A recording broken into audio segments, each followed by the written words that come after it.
Howdy,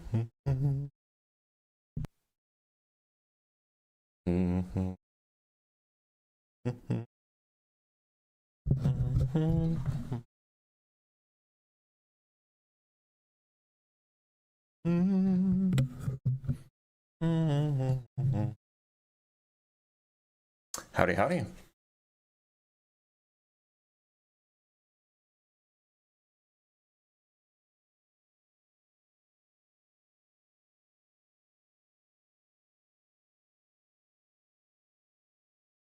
Howdy, howdy.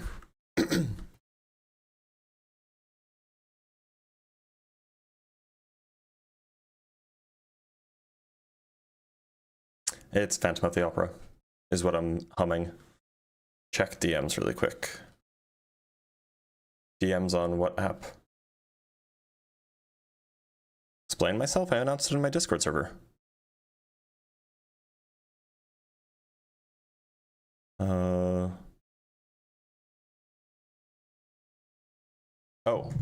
Oh, yeah, okay. I can make you a mod? Add moderator.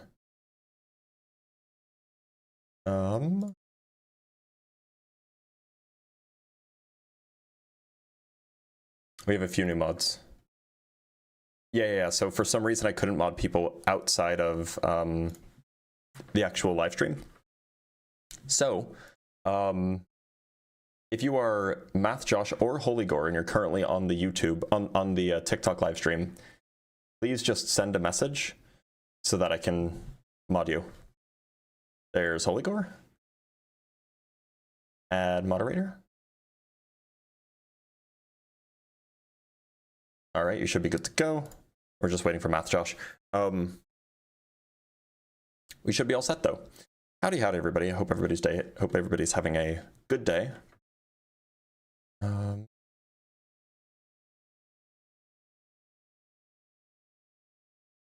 Do I watch Stranger Things? I have, but no spoilers for season 5. I haven't watched it yet.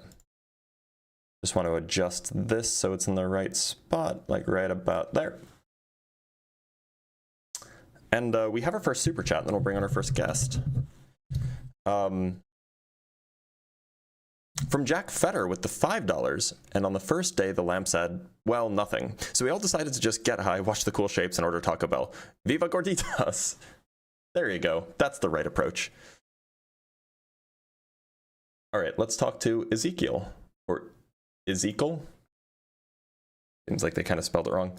Hello? Can you hear me? Ezekiel, how's it going? Good, how are you doing? I'm doing A-okay. Ezekiel, do you believe in a god? I do believe in a god. Do you believe in a god? I don't. I'm an atheist. That's hence the background. So look, presumably, you think that it would be a good thing for me to believe in a god. So what would you say is like the most compelling argument you could offer me? Yes, I would say yes. Now, my God, before we get to Christianity, in which God would be real or right, yeah, let's just let's just start with the basic understanding of God. I guess we're both on that same page. Sure. Cool. All right. So, God, I've always thought about it like this. God isn't a person in the sense of like a human, because I think a lot of people mix that up. God would be a being, and I wouldn't necessarily say he's outside of time, or he made time, or made these pillars of. I actually don't believe that. I don't believe that God made these pillars of existence. I believe they just are. But I think the biggest thing is we assume a lot of things about God that I don't think are necessarily true, and I think can be exaggerated. Because I think we all have an idea of if God is real, what he would look like or be like or do. And I think that's a fair assessment, yes. Well, I mean, don't like think you're a Christian, right? So like I'm a Christian. like your particular views about what God is, like the kind of being God is, are very specific. They like there's like a being that created reality and has various triomny properties and these kinds of things. Yes, but not in the like. I would actually go against the grain in a lot of stuff. Like I wouldn't even say that God knows the future of free will decisions, which I know a lot of people disagree with me with. But that's neither here nor there. And I think that's very biblical. But my main point about God is that we make too much assumptions about him as a being. And this is my biggest, I think, one of the biggest evidences, not proof, but evidences that I would say that a being that would create a system would have to be. And I think the first cause argument, which you probably heard a trillion quadrillion times, I just think the first cause argument makes too much sense for there not to be some type of being putting in a system that works and functions as well as this one does. But you So I don't don't know. think that What's your God's the opinion first. on? You don't think that God is a first cause. You don't think that God is like the cause of the universe or of time or of space or of any of these things, right? No. I believe he's the cause of the universe. Just not. I mean, not. Well, I believe he's the cause of the measurements of time, not time as a concept. That'd be irrational to think. I don't know what you mean by the measurements of time. Like, you know, Well, we came there's a up with difference measurements between. of time, right?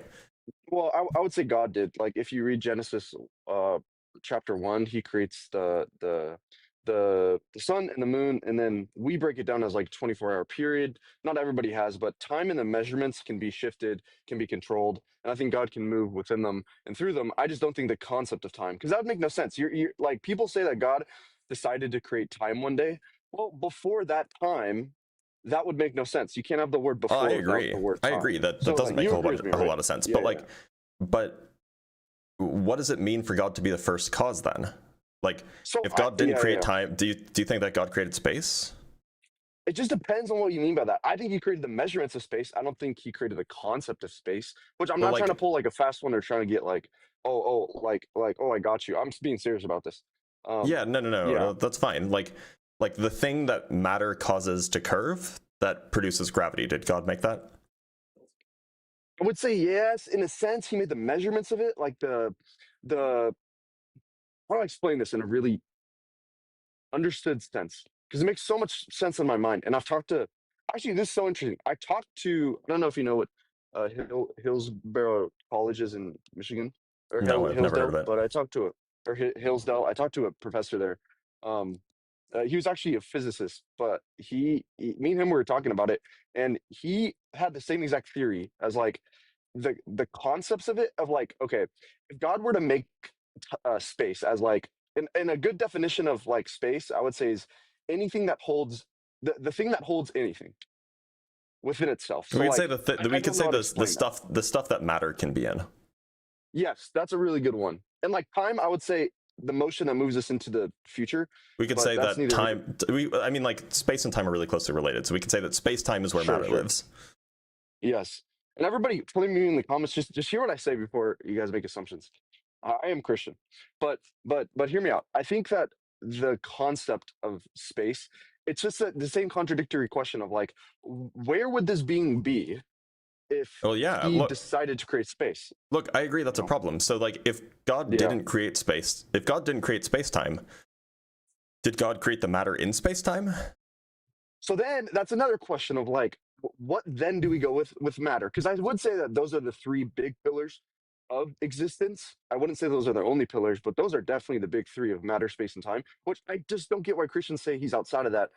I think he's outside the measurements. But I would say with matter itself, like if everything came from this being, then is it really created if it's already from him or from this being or whatever this being is? If everything flows through him, can we really stamp the word created on front of it? And like I again, like there's specific laws. I don't know off the top of my head. I know isn't there one that says like energy cannot be, you would know that, right? The energy cannot be Well, created or unfortunately, destroyed. so what you're talking about is the first law of thermodynamics, which is like a good approximation in a static universe, but our universe isn't static, so like it's not really quite. Yeah. It doesn't really quite hold. But look, I guess what I'm getting at is like, what is the thing that God caused? If you're trying to say that God is a first cause. I think everything flows through him. Like I don't like even the word cause, I wouldn't say equates to create in the traditional sense of how we view creation. Like popping something out of nothing through words alone or through the snap of a finger, I would not say is the way that this being created or brought about things. I would say everything was caused through this being. Now I don't know about this. I don't know So, how this being necessarily works in that sense. I but don't know if that makes sense. Ezekiel, so like then Yes. the argument that you wanted to present was something called a first cause argument. So like, Yes. what is the thing that he is the first cause of? I would say he's the first cause of life as we know it. Like the conscious the conscious beings called humans. I would say that he's the cause of that. And I would say anything outside of that, I would say not a speculation. I just don't really have the answer to. But I would say life itself, like humans, I would say he is the cause of that. And I feel like that's really the only thing that matters in that sense. Because if he created or caused humans, then I mean you could talk about whatever he caused. But I would just focus on just humans and Earth itself. So Maybe, like we know how Earth that. formed. Earth formed, you know, gravitationally. There are like laws of physics that course, explain how planets form. And then, right. you know, if it doesn't seem like we need an explanation for the cause of humans. Like we have evolution. Evolution explains why humans exist. And I would agree with that absolutely. But couldn't we say that this being caused those systems to bring about, and because I don't think you could necessarily go against that. And I'm not saying you are. I'm just saying I hear that a lot of atheists and agnostic, which are extremely smart people. I would say go like they automatically assume, oh, just because evolution is true, or just because like we know how the Earth or systems of different planets came into being. They didn't come through some being in the sky that just snapped his finger. And I would say, yeah, I agree in the traditional sense that's not how it happened. But what if he made these systems to bring about life? I don't know if we could argue against that. But the systems, for example, the systems of gravity, right? Like that's what causes the Earth to form. You agreed that he didn't create that because that's like space-time. That's like space-time and matter. Like space-time and matter is all you need for gravity, and he didn't make those things. Yeah, exactly. If he didn't, but not make in the traditional sense of like he snapped his finger, and the whole concept of what that is came into being. I would just say he caused that from himself. Like because what does that mean? Because I don't know, but I would say that makes a lot more sense than just snapping this whole concept into existence. But again, that's something that we can't explain. I agree with you. Well, I agree with you to a certain extent in that snapping his fingers and things popping into existence doesn't really make sense. But like your alternative doesn't seem like it makes sense to me either. Like then what does make sense? Because my thing is if it's not a being that created the idea that you're proposing doesn't make sense to me. Like I don't understand what you're trying to suggest that this being does. Well, I think that he causes things from himself. Like, what does that mean? Just because, this is what I mean. If he's a being that is above any other being, like he's this most unique being in the universe, and he is he like an organism or like what? Well, I don't know. He would have to be like he couldn't be like us. That's what I would say. This being could not be like us. So he would have to be something. I don't know what he's made out of. I don't know if he's made out of anything that we can see or touch or feel. I don't know. I do know that like universally there are mechanisms that we don't understand. There are things that happen physically that we do not understand, and I think that's really interesting. We should take light to. Like I agree. I agree. If there are things that we don't understand, we should study those things. But that doesn't mean that we should like assume that there's some confusing concept of God that somehow explains those things. I don't see how we go from. Look. It seemed like I'm not saying confusing. As an insult, I'm saying that neither you nor I understand what you're trying to say. I get that, but I would say I formulate it somewhat in my head in a sense. Like I'm not saying I'm smart and da. I'm just saying like it makes a little bit more sense in my mind that these systems wouldn't, because again, naturally speaking, like okay, what and this is a genuine question. What do you believe caused this as life itself to come into existence? Like, what would you say that there's a mechanism? Chemistry, right? Yeah. So chemistry is a somewhat of a natural system, right? Yeah. You wouldn't say that anybody needs to be behind it for it to be. Right. But how can we stamp that as nothing? There can't be a intelligent mind, and what I mean by intelligent is just a being to create this for it to work. Why can't that be the case? Why do we just stamp that no intelligent or being cannot create something like this, or the systems that take place, even if we don't see this being and we just see the systems that this being made?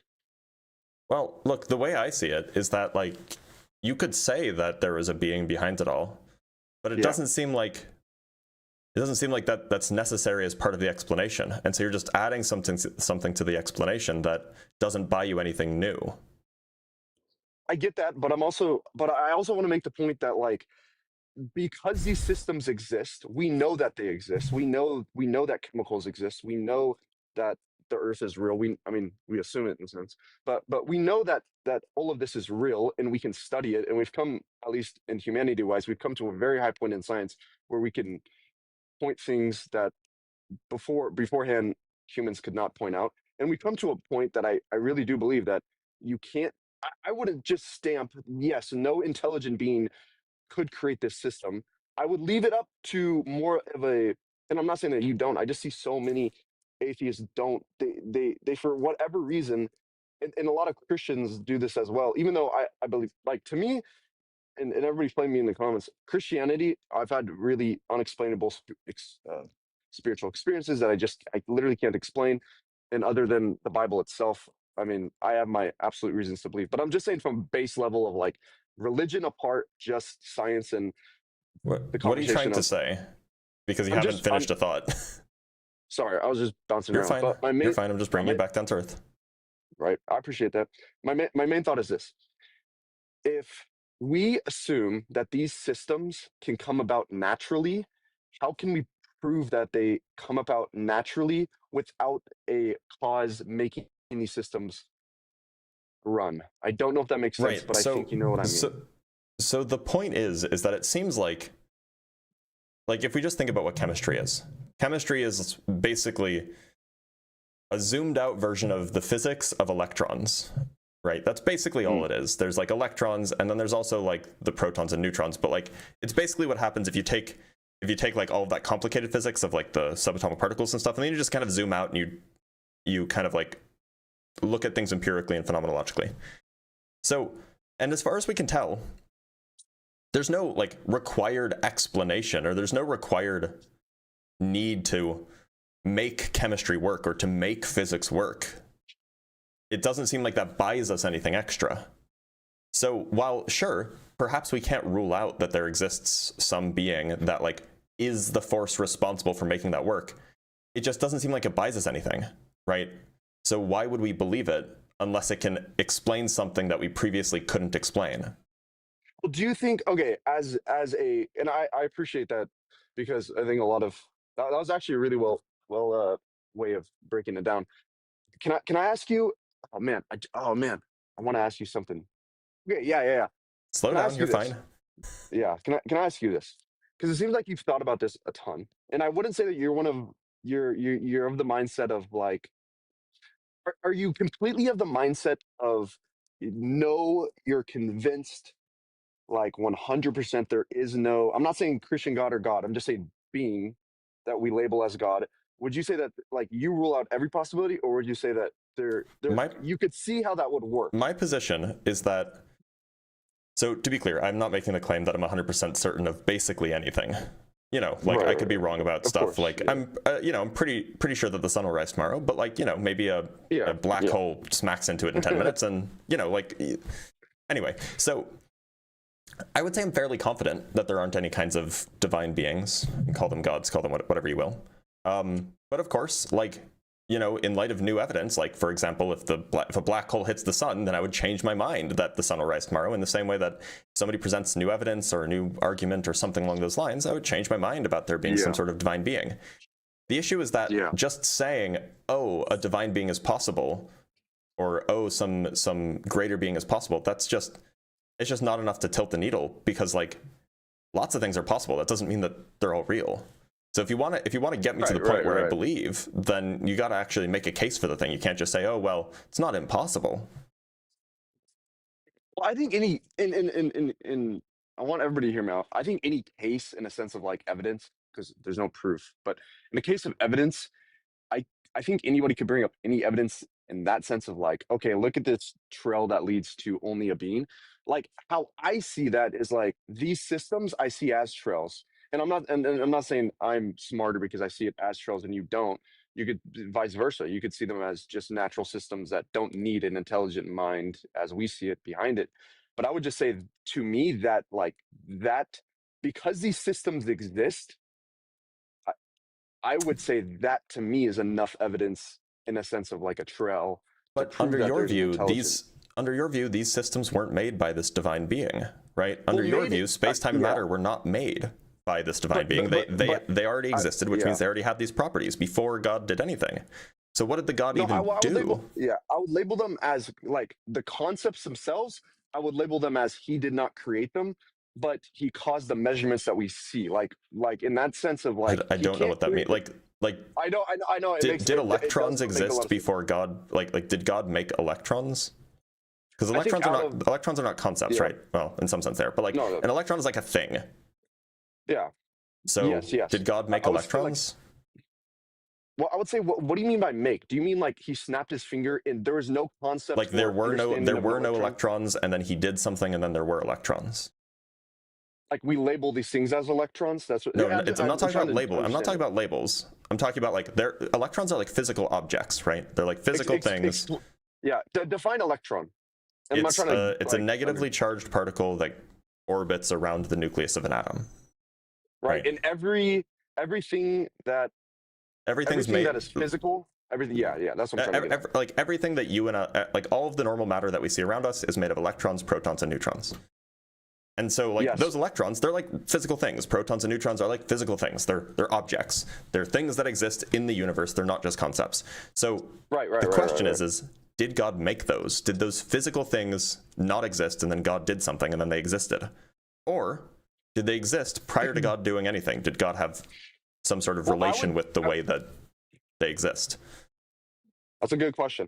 I would say yes, he did make that.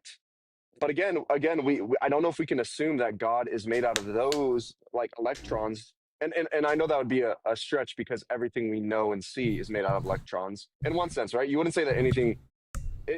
Is there any force out there that's not made of electrons? I mean, like there's stuff that aren't electrons. It's just like the normal matter that we see, like electrons, protons, and neutrons make up all of it. Yeah, just the normal matter. So I would say maybe he isn't made out of Sorry, I know a lot of people don't like the he, but this being isn't made out of electrons. So I would say, what if he were to?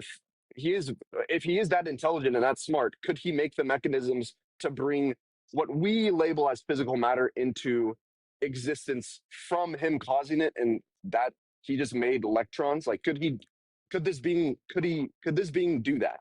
And I would say I don't think that's out of the realm of possibility. If you want to say that it's possible, then you'd have to like make a case for like the way it happened, right? Well, I don't know if I have to make it like and I get what you say, but like otherwise how do we like if for example, if I said that like there's an invisible teapot that orbits Jupiter and it created love, right? It invented love. Like I could just say that's possible, but you would have no reason to believe me unless like I explained to you like some mechanism or like the way that it created this thing, and then I could evaluate that method and then check to see if that is like, you know, possible within the way that I understand the world to be. So like you could just say that it's possible that God can like just make electrons, but like I don't. What does that mean? Yeah, I mean, what does it mean that he made electrons? I would say, okay, this might be a dumb question. Are electrons made out of something? Is there something? No, not as far as we can tell. They're fundamental. Okay, not as far as we can tell. Well, I mean, this is just speculation. And again, I know you want to trail, and maybe we won't get to that. But I'm just saying, like, what if electrons are made out of other things that we can't detect? I don't know, and I wouldn't. And again, that's why I would be. And I'm not saying for you. I would just say for atheists, agnostics, and Christians. I don't know if we should be so quick. And you're not doing this, but I just see this a lot. Like so quick to just label, stamp, move on just specific things. Like, how do we know electrons aren't made out of anything else? I know that's what we know right now because that's what we observe and see. But there's lots of things in the past 100 or 200 years where scientists have observed. Look, it's very possible that electrons are made of something smaller. But then the question is like, where do those things come from? Exactly, and because those things have properties, and like suppose they are made of something smaller. If those things have properties, if those things have laws of physics, then either this divine being of yours made them, in which case, well, how did that work? Or the divine being didn't make them, and they were just doing their own thing anyway, and the divine being wasn't involved at all. Yeah, now I would say the divine being did make these mechanisms that we see physically. I don't know how, like, I don't know if I could go into detail on how he made these and put these and crafted these together, but I would say this being did do that. I don't know how. I couldn't explain how. And then I know a lot of people say, well, it's blind faith. You're just trusting in something. If I've come to the conclusion that there is an intelligent being, I would say for me, I don't know if I have to really go into detail on how the being made all these things. And I get that. But then how can we explain how a lot of these came about down to the like I know how we know how these things work, but to the very, very, very, very start of what we So see known as reality, how can we, so yeah, the scientific view is just that like there are some things that we know and there's some things that we don't know, and we're going to try to figure right, out those things that we don't know. And about those things, we're agnostic. It just seems sure, like yeah. why assume that there's a divine being at all? Well, I mean, Like, what is it I by think outside us? of, yeah, well, I mean, if and I think that's when religion comes into play of like the spiritual experiences that people have had. I think, I mean, there's things that I just can't. I personally cannot explain, and I don't get Okay, it, and I don't but understand it, things being and unexplainable, that doesn't mean that you come up with an but explanation, right? but unexplainable in this. Can I say something for like 20 seconds? And I don't know if this makes sense. It's a story. It's super quick, super quick. Um, Well, I mean, sure, but just keep in mind that your personal yeah. experiences will not move the needle Of for me. course, of course. I know. I mean, like literally something crazy would have to happen, and I get that. For example, I was having prayer. I was saying a prayer to God during worship at my church, and one of my friends came to my mind, and I was praying to the Lord, and I said, "Lord, who should I pray for?" And He gave me a really intense image of my friend, just his face, and then for whatever reason, the word divorce came to my mind again and again and again, and I don't know why. Now I was praying to the Lord and I said, Lord, uh, who should I pray for? And this is the most like, to me, I don't have a lot of spiritual experiences, but this is really weird. Of like after the service, I called my friend up and I said, hey brother, how you doing? Da, da, da. Start chatting and I say, hey dude, I don't know why this came to my mind, but you and then the word divorce came to my mind. I don't understand it, but I believe that the Lord gave it to me because I was praying on who I should pray for. And he said, dude, no way. My parents filed for divorce last week. And I said, that's crazy. I don't know how to explain that. Now, Okay, again, you don't have to attribute that to God, but those are things that for me in my but personal like, life that have got me to believe. Because this is okay. like, how do I explain that other than this Well, look, being the Bible? Yeah, sometimes people get divorced, right? of course, I get that. I mean, it's rarer in my community and the community that I'm in, like Christian Well, I wise, don't know but what specifically what specifically your community is, but like, yeah, people yeah, like divorce is not so uncommon in these days. Now, it would have yeah. been something else if it was your friend getting divorced, but it was like somebody that your friend knew was getting divorced, and that's kind of weird. Or rather, that's not weird. That's like your friend knows a lot of people who are getting divorced. So, anyway, he teacupped.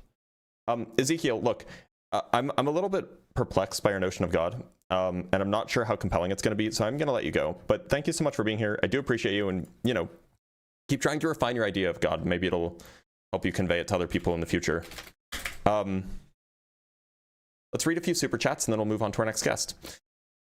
I don't actually know if we have any. We do have some. So we have from Germs Rossalino with the five Dr. Blitz gifted subs or gifted memberships. So for those who just got a gift membership, welcome to the Illuminati, first of all. Second of all, you now have access to the emojis. There are various emojis, some of which are lava lamps.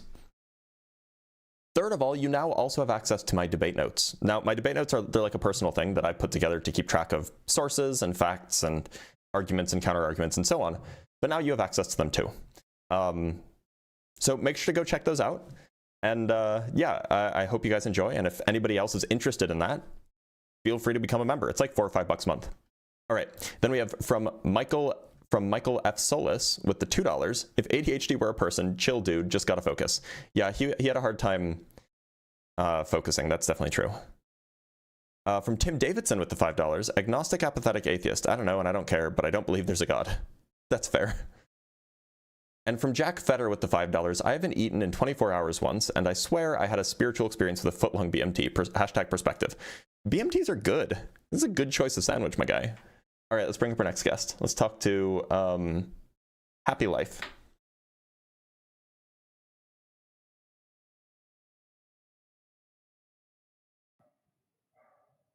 Happy Life, how's it going? Yeah, I'm good. How are you? I'm doing all right. Happy life. How old are you? I'm 22. Okay, and what year were you born? And I'm, not really a native English speaker, but What I year can were you born? still. I was born in Vietnam. What year were you born? Oh, what year? 2003. Okay. Happy life. I'm sorry to do this, but I think that there might be a sufficiently large language barrier that we just won't be able to have a productive conversation. So I am going to move on to the next guest. Let's talk to Guillermo. Guillermo, how's it going? Hi, Dr. Blitz. Howdy. Guillermo, how old are you? I am 35. Okay. Go ahead. I'm sorry. Do you believe in a God, Guillermo?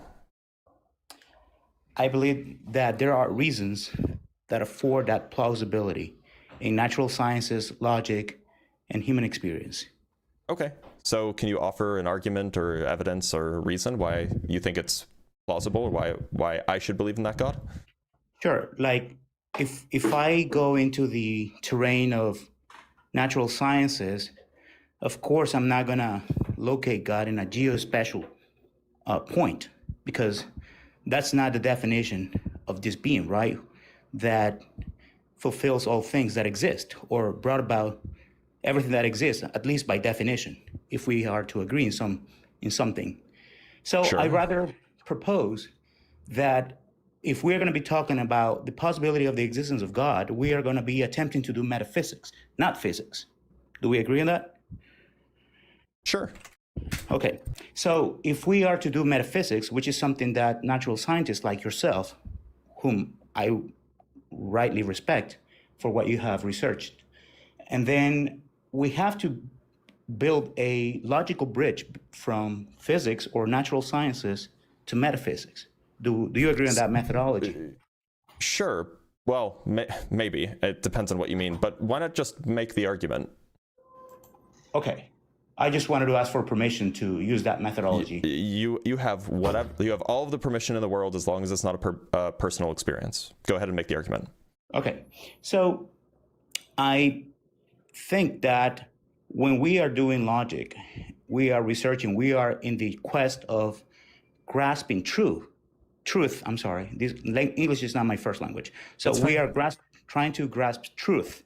We are defining that truth, it's something that corresponds somehow to reality.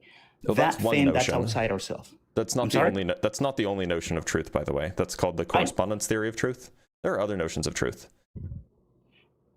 Well, I don't want to fall in the debate, but I do submit that if you hold a different view of truth, of what truth really is, then you are in a self-refuting position. Well, no, I mean, like in what sense is it true that Fermat's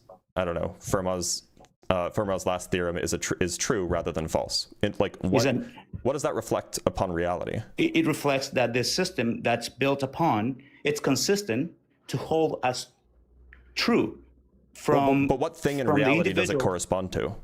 I mean, you don't believe that the Fermat last theorem demonstration is just ink on a paper, right? You believe it corresponds to something else. Fermat's last theorem is a mathematical statement, so I'm not sure I would say it corresponds to anything in particular in reality. Well, Fermat's last theorem, isn't it that that there's no such a thing as an exponent when you have a plus a to the n plus b to the n equals z to the n, where n is different than 2. Yeah. Greater than 2. Yeah. So that's not just ink on a piece of paper. You believe it corresponds to the structure, to a logical structure. So what does it correspond to in reality? Okay, so I consider it a concept, physical, right? I consider Fermat's last theorem a concept. I consider the concept to be able to have truth value, but I don't grant it truth value because it corresponds to something in reality. I grant it truth value because we have a way of proving things in mathematical systems. Then it sounds what does it correspond to in reality to determine whether it's true? Well, it sounds like you are limiting reality to just physical phenomena, right? What other kind of reality is there? Oh, so what kind of mass, what kind of charge or momentum does the law of non-contradiction has? What kind of I don't think that the law of contradiction is a real thing. I don't think that these you are don't like, believe your thoughts? I don't think that these are objects. So your thoughts are not instantiated in reality. So they are just... Sure they are. They're instantiated via certain arrangements of like neurons doing certain things. Well, the firing of neurons is something different from the thought itself, isn't it? I mean, that's a big claim. No, I'm asking you. Well, I mean, I don't know what a thought is aside from that. Really? You don't experience your own thoughts? I do experience mine. I have experiences. And I don't... But if those experiences are just particular arrangements of neurons, then there's no issue.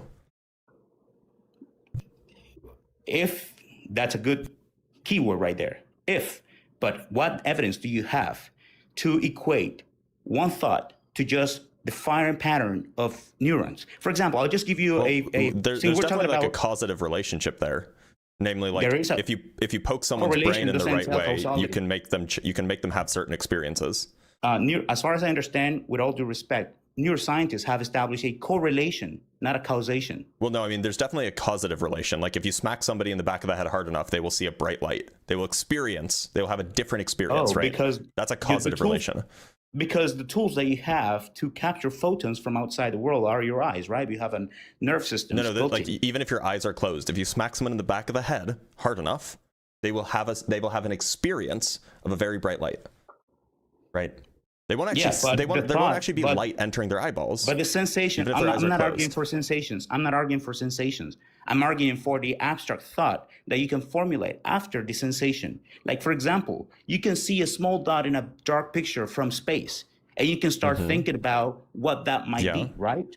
So you're not just focusing on the sensation. You're focusing on something else. To be clear, I would bet my entire life savings that I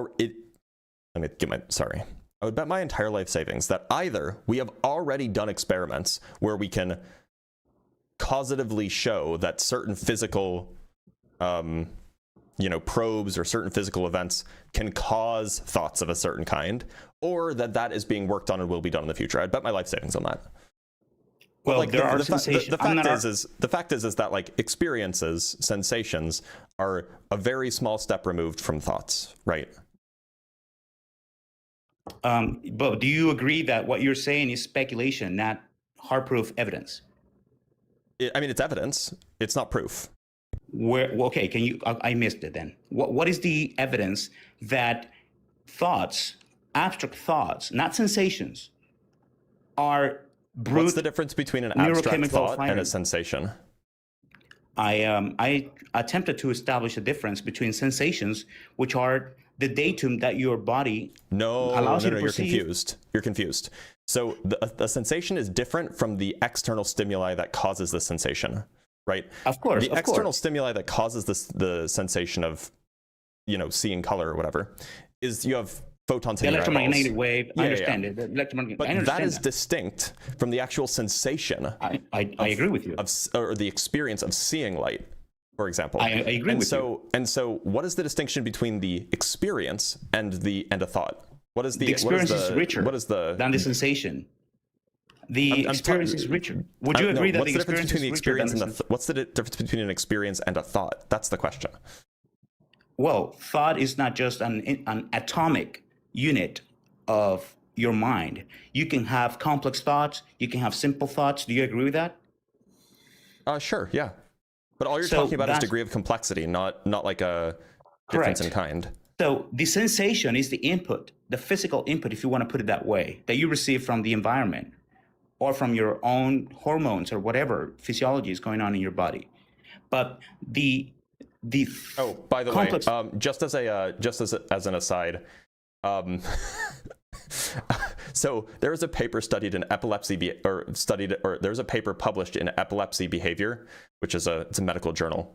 And the paper is called "Forced Conceptual Thought Induced by Electrical Stimulation of the Left Prefrontal Gyrus Involves Widespread Neural Networks." So this is and so I was right to bet my life savings on this. This is a specific example of conceptual thought being stimulated by electrical stimulation of the brain.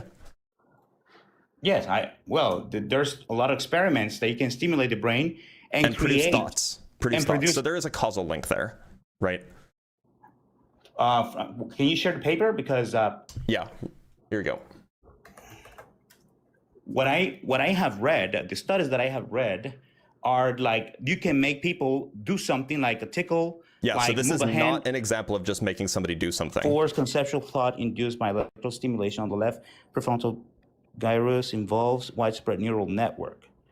Yeah, so let me show you Is the person able to appropriate that thought? This is the relevant paragraph. These patients, on further questioning, stated that elicited thoughts were spontaneous, out of context, and involuntary. The object person was not familiar, and they could not volunteer further sensory, including visual detail, suggesting the abstract nature of the thought. The patients described these forced thoughts only during stimulation, although they were unaware of the timing of the delivery. The thoughts stopped with the cessation of stimulation, and in all cases were reproduced between 2 and 4 times. This is like explicit causal. This is like an explicit causal relationship. I will grant that this is very amazing experiment that I will have to really read what are the conditions, because you as a researcher know that not all papers can be trusted 100% at the moment. You just read the headline, right? You have to read the. I also just read you a paragraph from the paper. Yes, I mean that's the conclusion. That's not the methodology. That's not the conclusion. That's in section 3.2, which is the stimulation section. Whoa, well, I don't know the experimental environments. I need to read it. I mean, that's all I'm asking. I need to read it. Okay, but it's very amazing. I'm just going to propose that you should be just as skeptical of the positions that you're proposing as you are of this paper. No. I'm not denying it. I mean, neutrality doesn't mean refusal, right? Neutrality doesn't mean refusal. That's a logical fallacy. So then are you neutral to the point of view that thoughts are merely physical in origin? Okay, I am. I could even accept that, but free will is not. Oh, because why aren't you neutral about that? Because the paper even shows that the person experienced or identified the thought itself was forced. Yeah, right? It was involuntary because they did something to the brain. It's not like, oh, I started to think about this, and the scientists in the back door were laughing about, oh, this patient doesn't know we were, forcing this thought on him.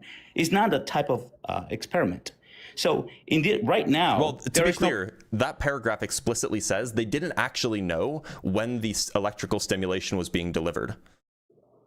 They just reported that there were involuntary thoughts, and we have involuntary thoughts all the time. We generally call them. Well, you know what they're called, right? They're generally called intrusive thoughts. That is why they're not demonstration. That's what's being reported here. That's why they're not demonstration of full-fledged determinism and free will. Because I didn't make the claim that this paper is proving determinism, the lack of free will. The point is that you should be just as skeptical of any of the claims that you're making if you're that skeptical of this paper. I am not skeptical. I am neutral about it. I need to read it. I'm just asking for time to review it. That's all I'm doing.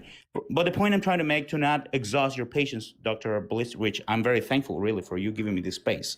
It's just that there are components in our experience that cannot be reduced to physical causation. For example, free will. Why should I believe that? Because you can even do yourself an experiment right now and I don't think free will exists, by the way. I'm sorry? I don't think free will exists, by the way. Sure, you can believe that. But that doesn't make you... So then if I don't think it exists, why would I ever think that this thing I don't think exists is actually non-material? I mean, I guess I would agree it's non-material. It's not anything. Mm-hmm. So what if you can perform a very simple experiment, but it has deep implications? For example, you are able to perform an inconsequential action yourself that has no causal relation with your environment or with anything that you believe. And still you're able to perform that experiment. So do you think that like my brain state has nothing to do with why some action I took happened? You have to be able to explain it. You have to explain it because you have to state. Wait, hold on. No, X. I don't. No, I don't. I just have to propose an alternative explanation, right? The alternative explanation is that there is a brain state that is giving rise to that action, and it wasn't just some random action. State? What is exact brain state? That's science. That's not my science. burden. You have to You're making the claim. You're making the claim that there is no alternative explanation for why this happened.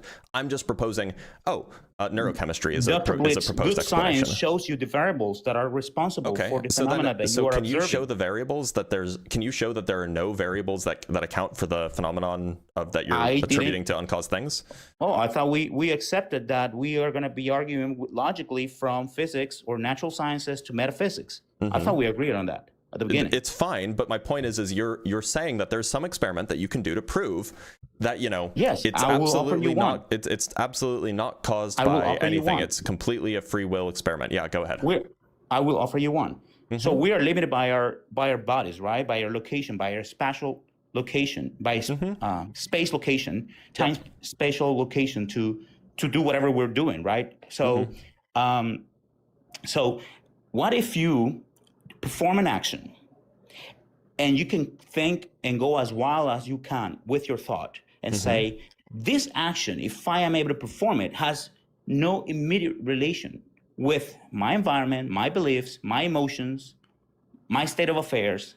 What is the craziest thing I could do that has really, it's meaningless? How would you know that the thing that you do has no relation to all of those things? Well, how would you establish that? If you want to go back to the scientism, then you have to be able to point out that really doesn't.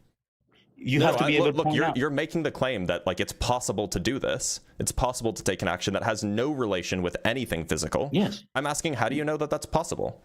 Well, there are just a gazillion of patterns, of brain patterns that show up when you're having a electrical monitoring. I don't remember the name right now in English. Electrical monitoring, you can just see the frequencies and the patterns of this neural firing, and then just say, oh, there's a gazillion of this.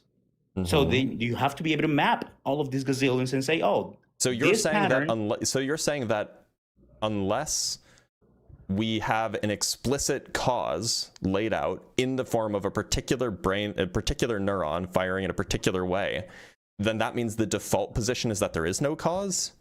No, what I'm saying is that there are inconsequential actions that we can come up with no causal antecedent in our experience. That's the claim. Show that it has no causal antecedent. That's the burden's on you.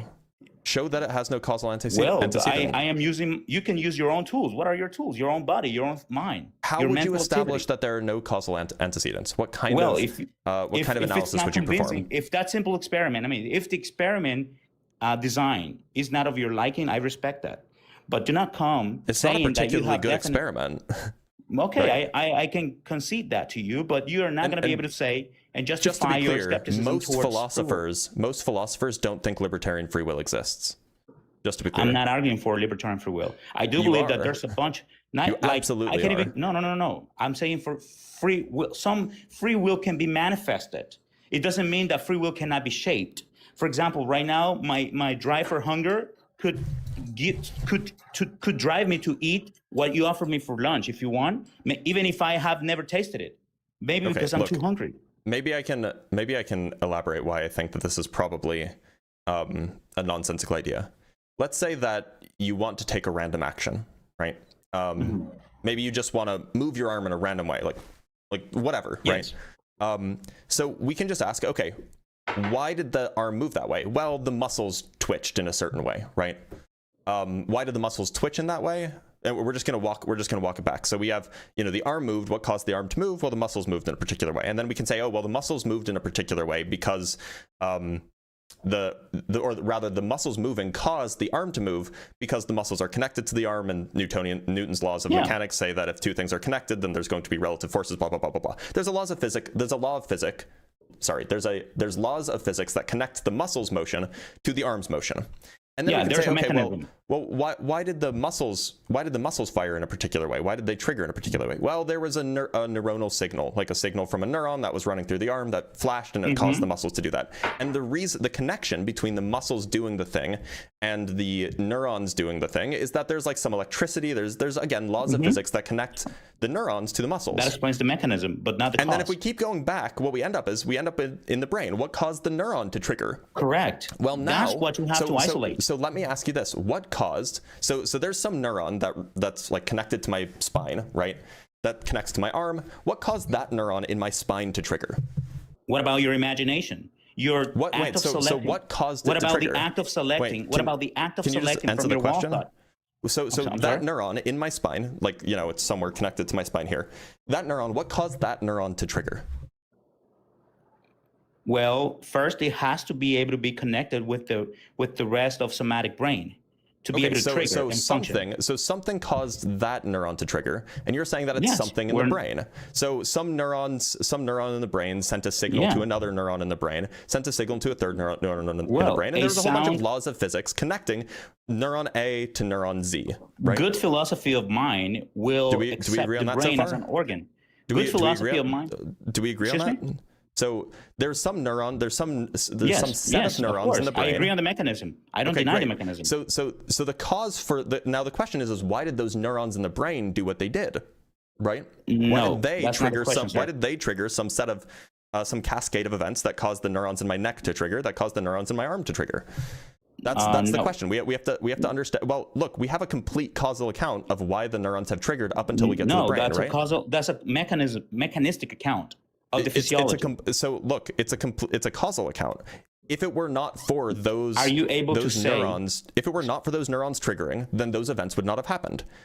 And those events would not have happened if it were not for those neurons triggering. Can you tell me why you're able to let your imagination go wild on the set of actions you can perform, which are many? Can we not pivot away from analyzing the causal chain that caused my arm to move in a particular way? Yeah, I'm trying to approach it from a different angle to the same point. I'm trying to converge to the same point, but from a different angle to make my claim more explicit, since maybe I'm not the reason why I'm using your arm moving in a particular random way rather than abstract thoughts is because one is more concrete. But if you're saying that free will is able to be responsible for abstract thought, then presumably you think that free will is able to be responsible for why my hand can move in some uncaused way. No, never. Okay, no, so you think that human bodily actions are not the result of free will? Most of them, no. Even if I just move my arm in a random way, completely uncaused or completely disconnected from my internal... That's exactly the experiment I was offering. Yeah, so I'm talking about your experiment where I move my arm in a completely random way. Do you think that has a completely physical origin in the brain, the way that I move my hand? Oh, it has a physical mechanism, but the origin, that's what I'm trying to ask you. What's the distinction between the physical mechanism and the origin? What's the distinction? Okay, because you have to first explain to me why you're able to select from a set of choice that you can come up with in your brain. Like, just think about okay, first of all, are you denying that you cannot think about actions that have no direct causal relation with your environment and yourself? Are you denying that? Sorry, can you repeat that? So are you denying that you cannot come with a thought, with a choice of an action that is totally disconnected from what you are causally determined to do? Well, that's the claim. Likely. You're making the claim that it's possible to do that with no... for no internal or external reason. And I'm asking for the evidence. And what I'm doing is I'm laying out that if you want to propose that there is some way that can happen, if you want to propose that there is some way that can happen, then you have to posit that the laws of physics are broken somewhere in your brain. Look, so if you are deterministic, you have to believe everything is chained to previous events. But I argue that you could also allow for stochastic stuff. It doesn't have to be deterministic in order to have no free will. Yeah, but stochasticity doesn't set you free from the deterministic causal events. So look, my point is everything is that still connected. So look, either it's the case that every physical thing that happens is caused by some prior physical thing, or it's not the case. Which one do you think is the case? I think that's a false dichotomy. No, that's a true dichotomy. It's either caused by a physical thing or it's not caused by a physical thing. It isn't, because I can think of a third option. We could say that effect B, physical effect B, is sufficiently caused by physical cause A, or by some physical cause, or it's not sufficiently caused by some physical cause. I would say one do you think? Effect B might be necessarily caused by effect A, but not sufficiently.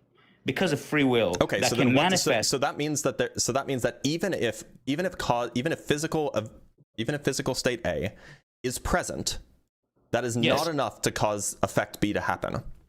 That is correct. Okay, and you're saying that there is no other physical thing that, in conjunction with cause A, is what's sufficient for effect B to happen. It's necessary, not sufficient. I know. Necessary, not sufficient. But I'm asking, is there any set of physical things that is enough so that the entire collection of them is sufficient to explain effect B? It's not sufficient. Yes. Okay, science has not demonstrated that. Science is not exhaustive. So what you're suggesting to me is that there is some physical thing that happens that has that even in the presence of all of these possible physical antecedents, there is some physical thing that happens that has no physical cause. No, I'm saying that there are physical mechanisms that are necessary to perform necessarily. I'm not talking about necessary. I'm talking about sufficient causes. So you're saying that there's some physical effect that does not have a necessary. You're talking about this is not wild. You're saying that there is a necessary effect. That you're saying that there's some physical effect that does not have a physical sufficient cause. Yes. Okay, so then you're just positing that the laws of physics are breaking. Because one of the laws of physics, they're incomplete. Look, one of the laws of physics. Physicist should know this. To be clear, you know, Dr. Blitz, one of the laws of physics, or one of the kind of principles of physics, I don't want to call it a law because it's kind of broader than that, is that things don't happen unless things happen to them. So this is captured by Newton's by Newton's first law of motion.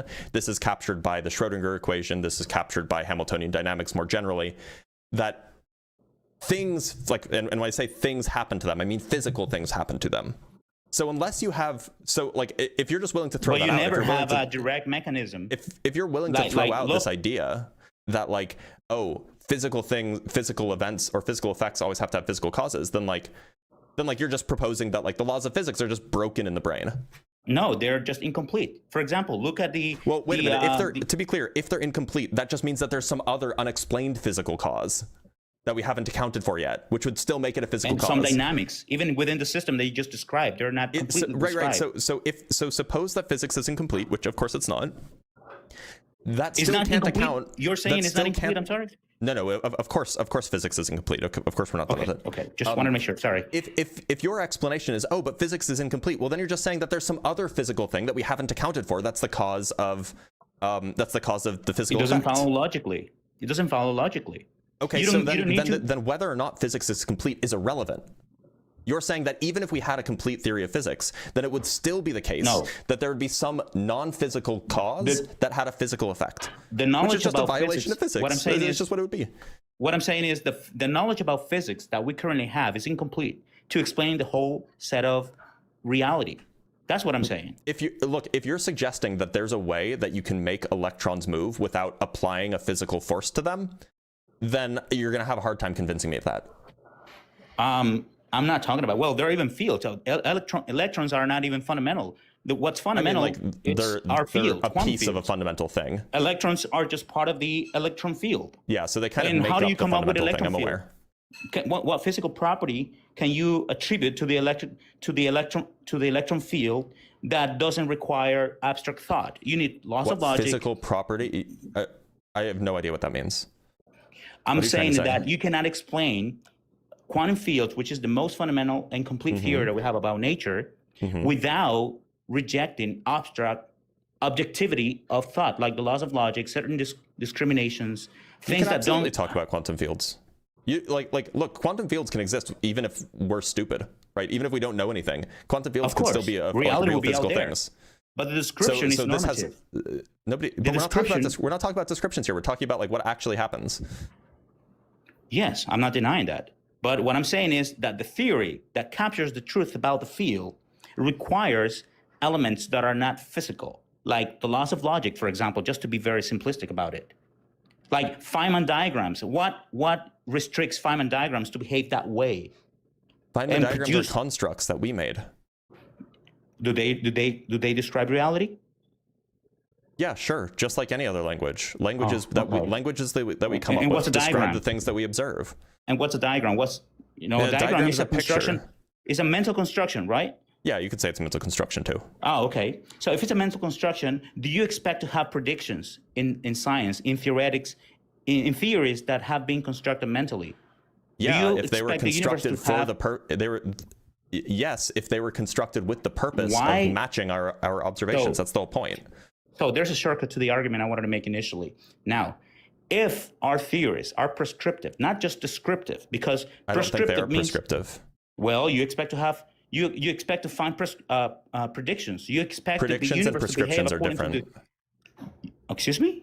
Predictions and prescriptions are different. Why? So prescription is there's like a governing relation there. Yes. Right? A prescription and causes. You expect your theory to describe what the universe will do. A prediction causes general relativity. Sorry, I'm in the middle of a sentence. A prescription causes whatever it prescribes. A prediction just is an expectation about how the world will be, given some other beliefs that you have. There's no causative power. And the world doesn't have to be that way, right? There's no causative power between the prediction and the way the world is. This is an epistemological question. Yes, but the universe doesn't have to behave the way that you are predicting it, right? It doesn't have to. It doesn't have to. No, and sometimes our predictions are wrong. And do you believe that our best theories of science are able to predict what the universe will behave like? Yeah, sure. I mean, like, until they're wrong. But... So that to me makes plausible what I opened this conversation with, that it's plausible that there is a rational instantiation in nature about the laws of logic, not just instantiated in mind, in human mind, but also in the way the structure of the universe is, because our predictions are able to match the way the universe behaves. Like the theory of general relativity, the space-time structure that Einstein predicted and was confirmed empirically, those things show that reason is instantiated in nature, not just is a mental human construct. So it shows that it shows that at minimum the universe that we exist in is intelligible. No, that's not the word I wanted. It is we can say orderly. That it has that there's some. It could be orderly, but still you're not able to capture it. What I'm saying is that it is a certain way and it's consistently that way, right? Dr. Blitz, but still that doesn't give you rights to expect the universe to explain itself to yourself. Wait a minute, look, so if the universe is a certain way and it keeps being that certain way, it's consistent, then either we will come up with good descriptions of its consistent behavior or we will not. Now, humans are pretty smart, so we've come up with some pretty good descriptions of that consistent behavior, but we certainly don't have a full account of the consistent behavior of the universe. Like there are many questions that are. Look, but all the predictions rely on is consistency. It doesn't require intelligibility. Then you're contradicting yourself. That you're saying that the universe is consistent and we're able to come up with pretty good descriptions of what the universe behaves like. Yeah, those descriptions, I mean, descriptions are easy to come up with. Like, even if the universe was random, we could come up with descriptions. Those would be about things that we saw in the past. Now, predictions require that the past is similar to the future. I will have to ask you this, push on this point. You say that even if the universe was completely random, we would be able to come up with a good theory. Is that what you said? No, I didn't say that. No. You should listen more instead of trying to interrupt me. I'm sorry. I said that we can come up with descriptions, and that's certainly not controversial, right? Yes. So if the universe were completely random, supposing that we could exist, we couldn't exist if the universe were completely random, but supposing we could describe how it used to be, and then it's just 10 minutes from then, it would be completely different, right? Yes. The only thing that's required to go from description to prescription is that the universe behaves consistently. It's the only thing that's required. Mm-hmm. It's not necessary that it has like intelligibility or that it has like some rationality behind it. That just seems unnecessary. It seems like an extra feature that you're adding that doesn't give us anything else. Okay. So do you submit that our best theories of nature are consistent all the way through? No. Oh. Okay. And how can you compare this statement with what you just said about the universe only requires to be consistent, to be descriptive? No, to be predictive. Do you see the hole right there? No, to be predictive, not descriptive. Okay, even predictive. In order to be predictive, you just need that the universe is consistent. That opens up the possibility of making predictions based off of past observations, right? If the universe wasn't consistent, then we couldn't go from the sun has risen every day in the past to the sun will rise tomorrow. You need consistency in order for that inference to be reasonable. Yes, and has the universe shown to be consistent that way that you are describing it? Yeah. So the universe absolutely seems like it's consistent. Agreed. Okay, then why do we have the measurement problem? Then why do we have some linearity in the wave function, and then Einstein's field equations are not nonlinear? Then why do you have these nonlinearity? Well, to be clear, nonlinearities are not inconsistencies. What are you talking about? Then, the measurement problem also isn't an inconsistency. It consistently behaves in exactly the way that we have described via the measurement problem. Yeah, Can I answer? Okay. So I'm talking about the fact that you cannot reconcile easily our best theory of quantum mechanics with general relativity because of the nonlinearity of both theories. Well, it's not because of nonlinearity. It's because of the it's because of the mass dimension of the coupling constant in GR. But that's what Edward Witten said. That's what Edward Witten just said in an interview with Brian Greene. I'm not smarter than him. I'm sure. Like this is all to say, just because we don't have a predictive theory doesn't make it not consistent. Consistency is the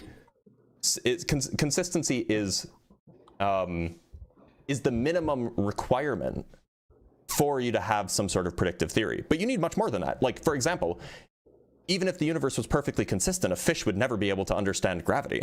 Like, they would never understand how planets orbit because fish are kind of dumb. I agree. Now, we're smarter than fish, so we're pretty good at coming up with theories that, that take advantage of this consistency and allow us to make certain predictions. But it might just be the case that we don't have the answers yet, which is totally fine. There's no guarantee that consistency will always give you 100% predictability. Respectfully, that's not my point. Then why did you bring up failures to make predictions at quantum gravity scales? No. I'm not saying that. I'm saying that we have to be consistent all the way through. And you said yes. Our theories are consistent. No, I said no. All the way down. You said you weren't listening. I said no. Okay. Can I don't want to come across as disrespectful, Dr. Blitz. Really, again, I want to restate it. I'm very thankful for the space you just gave me. Is there an email I could share? I feel I will organize, my point, because this is kind of a cut me off guard right now. I will organize the point I'm trying to make about the rational instantiation that we can see in the universe that corresponds to our rational activity. But of course, I don't believe like you that these are just mental construct. Our best years of science are more than just descriptions. They are also predictions that are grounded on the prescriptive nature of the laws of logic in the structure of the universe, in the very fabric of the universe. And our mind is capable of capturing a portion of that. And that hints to an ultimate order to me. To me, it's evidence, and I will create a syllogism if you want.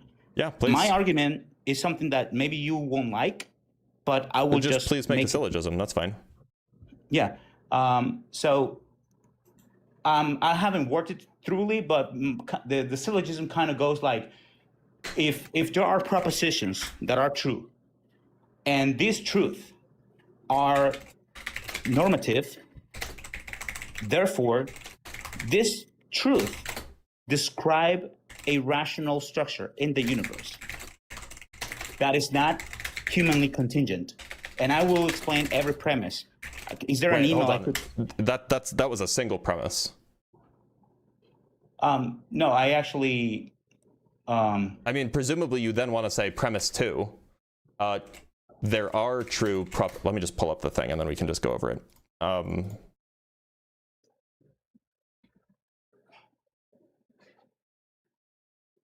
So premise 1, if there are true propositions and truth is normative, then truth describes a rational structure in the universe that is not humanly contingent. Then you want to say premise 2. Those are two premises. I meant to have then you want to say there are true propositions.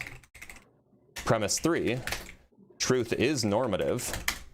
Conclusion, truth describes a rational structure in the universe That is not humanly contingent. This is the argument you want to make, right? The best I can put it, forgive my lack of fluency, is if we take seriously the normativity of truth in our scientific theories and explanations, that, you know, by normativity, I means this is how things should be, and this is a set of options that are impossible to take place because of what truth is.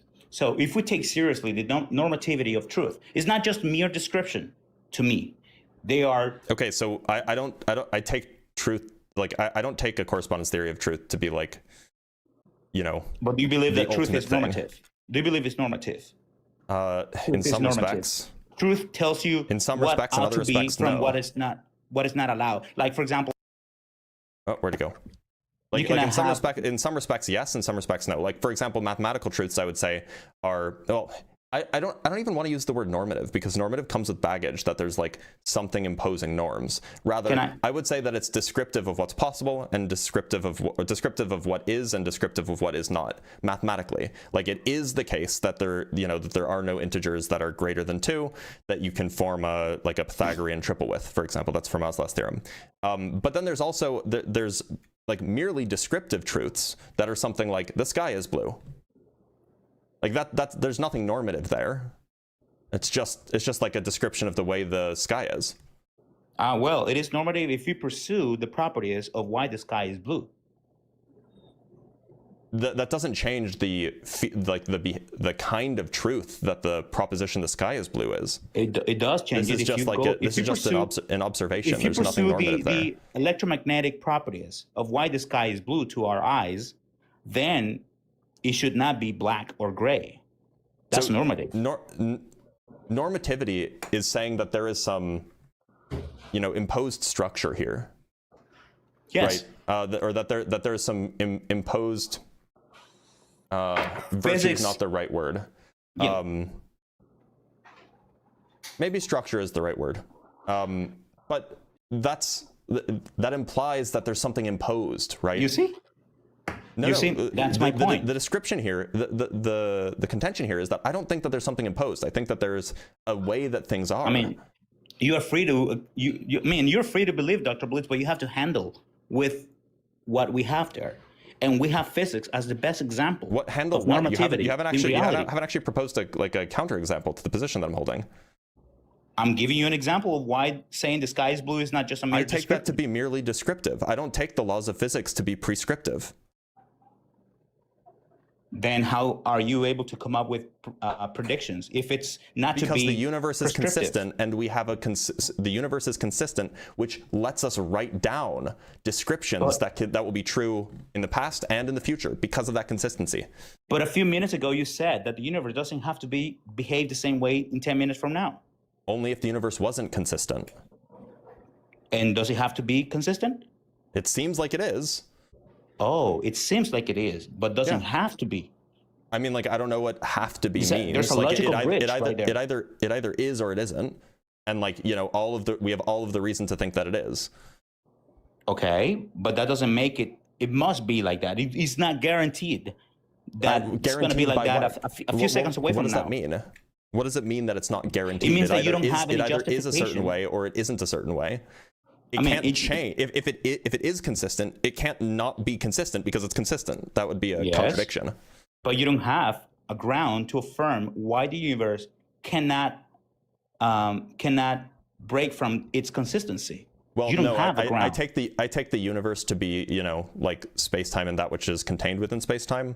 And so if I take space-time and that which is contained within space-time to be consistent, to behave in a consistent manner, then it can't change because that would be a change occurring to space-time itself, and that's, an incoherent notion. Well, not even space-time is consistent in its structure because it's expanding, it's changing.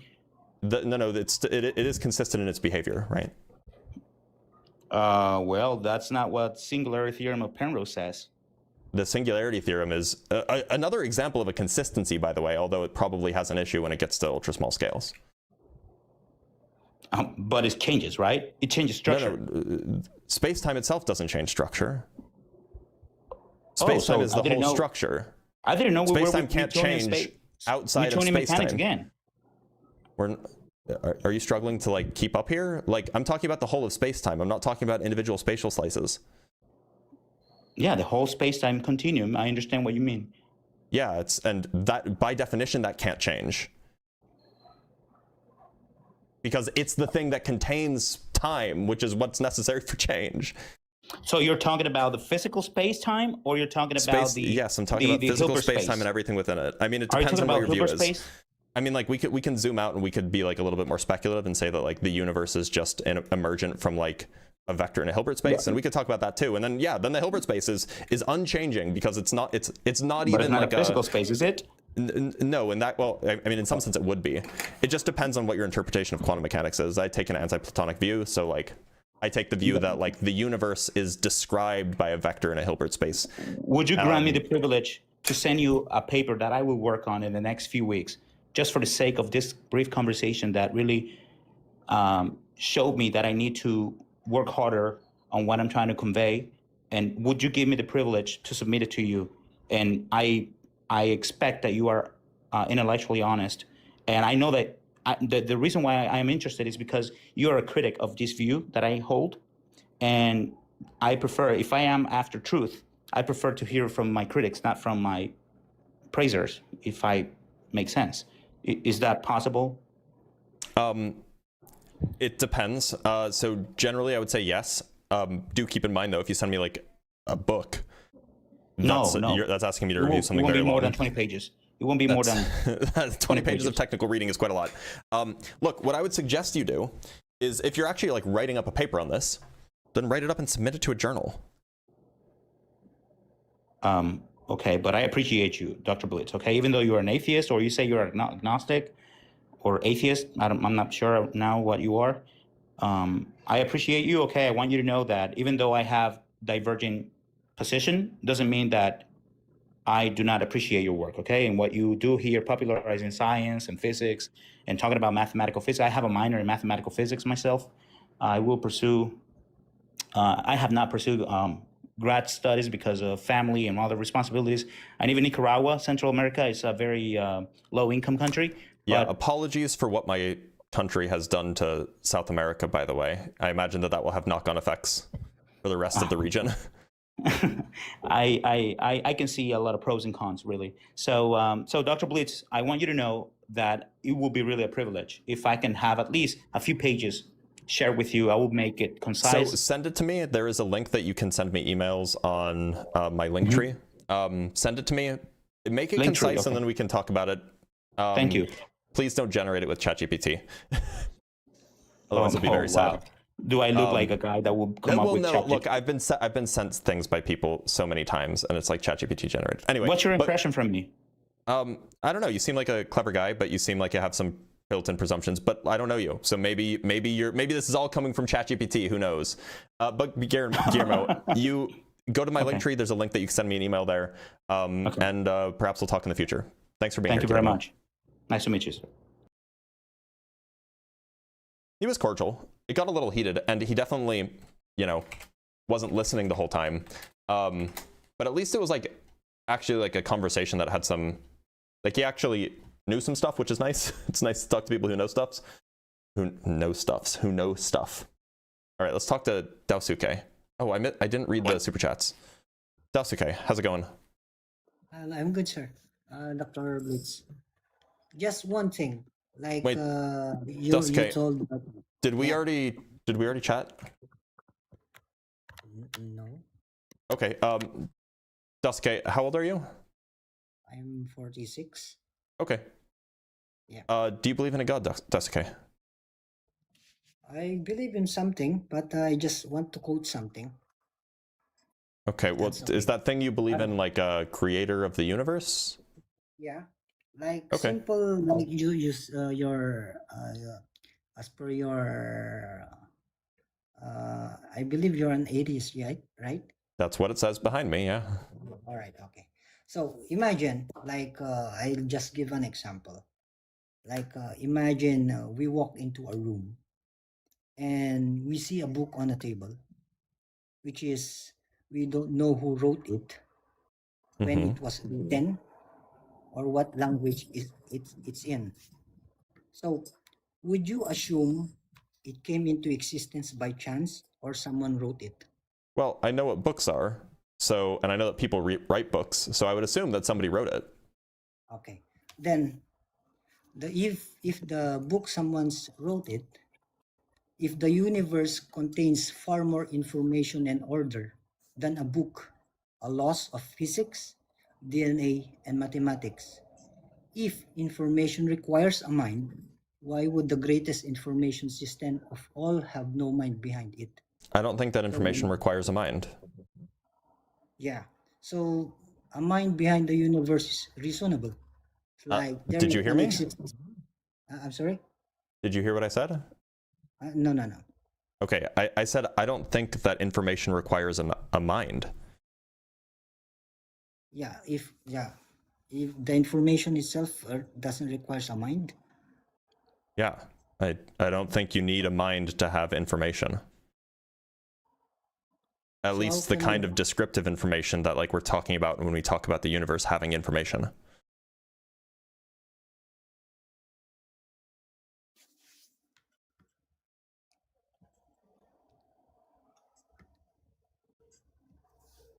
So how can we define information if there's no mind that well, that's up to you, to be honest. What do you mean by information?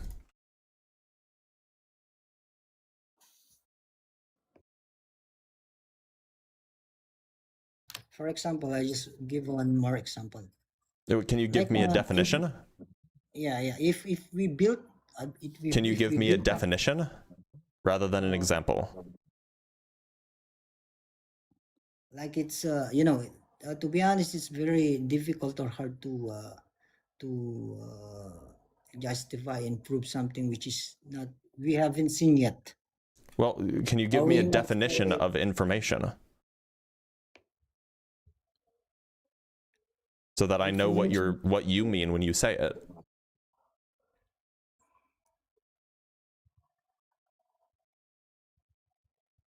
I'll just cite an information something. What? It is like how you call that one? It's a facts or a provided or learn about something or someone. Like okay, so I don't think so.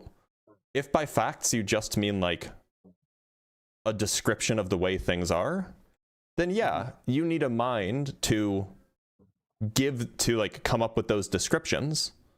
But then I would say that before any life existed, there just was no information because there's nothing to do the describing.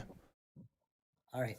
So I'll just go with in relation to we know that a human being have conscience and guilt, right? Sure. All right. So are we still talking about information, by the way? Yeah, it's a general information. Okay. Like proving something that for example, a human being have a conscience and guilt, which is governed by morals, right? Sure. Yeah. Okay. So by in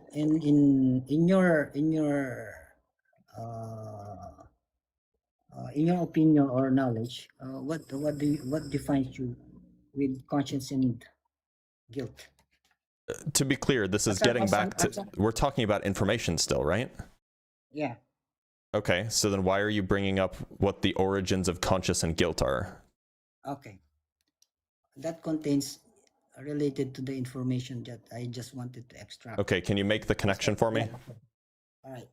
If a certain human being have conscience or guilt, which is based on the morals, so these morals, or we called it a loss of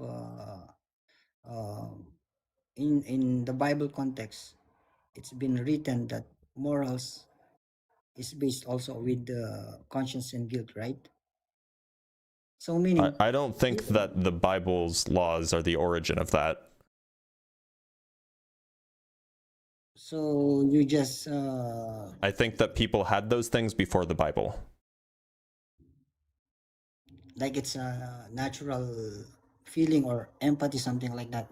Yeah. It's a feeling. Yeah. All right. Thank you so much, Dr. Blitz. Thank you for being here, Desica. You know, I was about to boot him. I'm glad he did it himself, so I don't have to feel bad. All right, let's talk to Rilani Mangani, or I can't read. Mangani. Actually, Rilani, I'm sorry to do this to you. I'm going to disconnect you. Feel free. I'll bring you up next. I just have to read Super Chats, so I kicked you off, and I'm going to read Super Chats, and then you can come back up, okay? From Stephen Martin, we have €2. If there was proof of a god, would you believe it then? Yeah, of course. Yeah. From Tim Davidson with the $5, sorry, but I find some philosophy to be maximally mental self-pleasure. YouTube censor the alliteration. Do you have anything empirical color? Look, philosophy can be valuable. It just often isn't. At least the way that some people use it. From Tim Davidson with the $5, we're 70+% water and a bunch of minerals and metals. We didn't crawl out of the swamp, we took it with us. That's true. Maybe we are the swamp creatures. From Mr. Oski with the $10, I'm going to attempt to get into a call with you, but I wanted to donate because you argue in good faith. You're a great dude, God bless. Well, thank you, Mr. Oski. I do appreciate that. Very kind of you. From Miko Makopo with the £5, not entirely sure what they're talking about, but I'm glad there's people like Blitz for these topics. Well done for taking the time with this caller. Yeah, he was a good caller. This is talking about Guillermo. Guillermo was great. A little bit frustrating at times, but otherwise like a good interlocutor.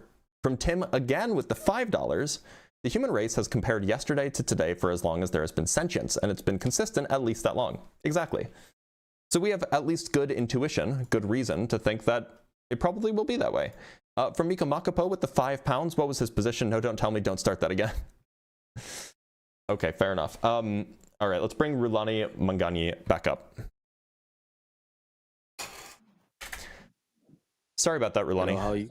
I'm doing A-okay. Hope I didn't keep you waiting too long. Rulani, do you believe in a god? Nah, it's fine. Yes, I do.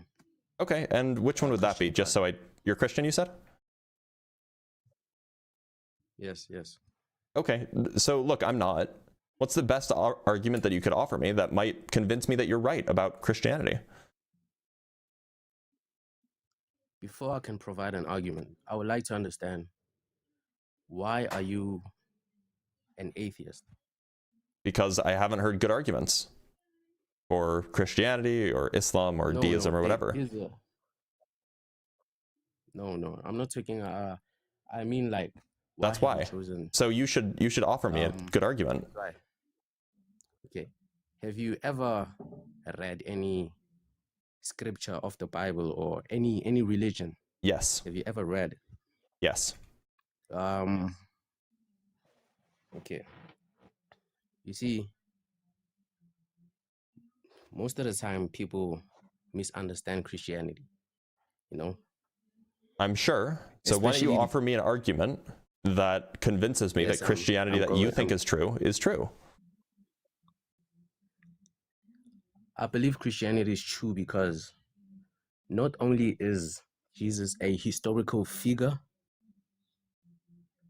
but the prophecies that are written in the Bible are proven by time, if you know what I'm saying. Well, I'm not so sure if that's true. No, it is true. According to historical facts. I mean, you can say that. Isaiah the prophet. My understanding is that it's not true. Written that. Wait, listen. Go ahead. Isaiah the prophet written that before Jesus was even born, he wrote that. We're talking about Isaiah 43 or whatever. Let me check the exact scripture. I cannot get out of here. Oh no, sorry. Is it Isaiah 7:14 or 8 verse 8 through 10? Which Isaiah? Or are we talking about Isaiah 11, Isaiah 53, Isaiah 40? Where are we talking? Let me check the Bible real quick. Okay.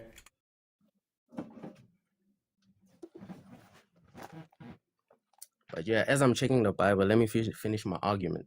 You see, Isaiah has prophesied in the past that there will be, God will come in in the form of man, you know? Really?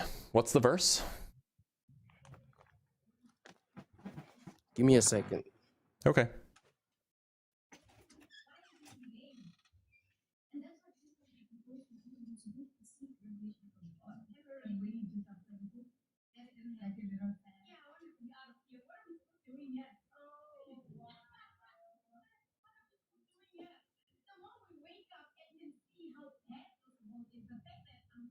Hmm.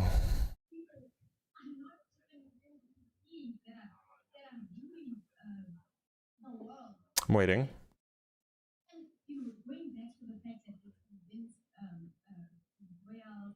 Do.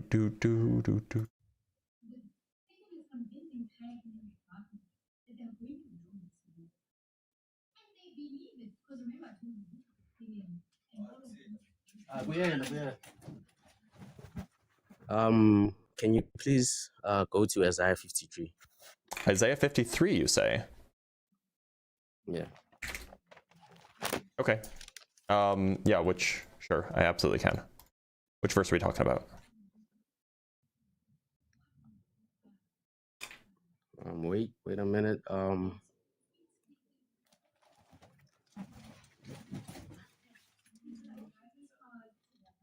53 verse 4, perhaps?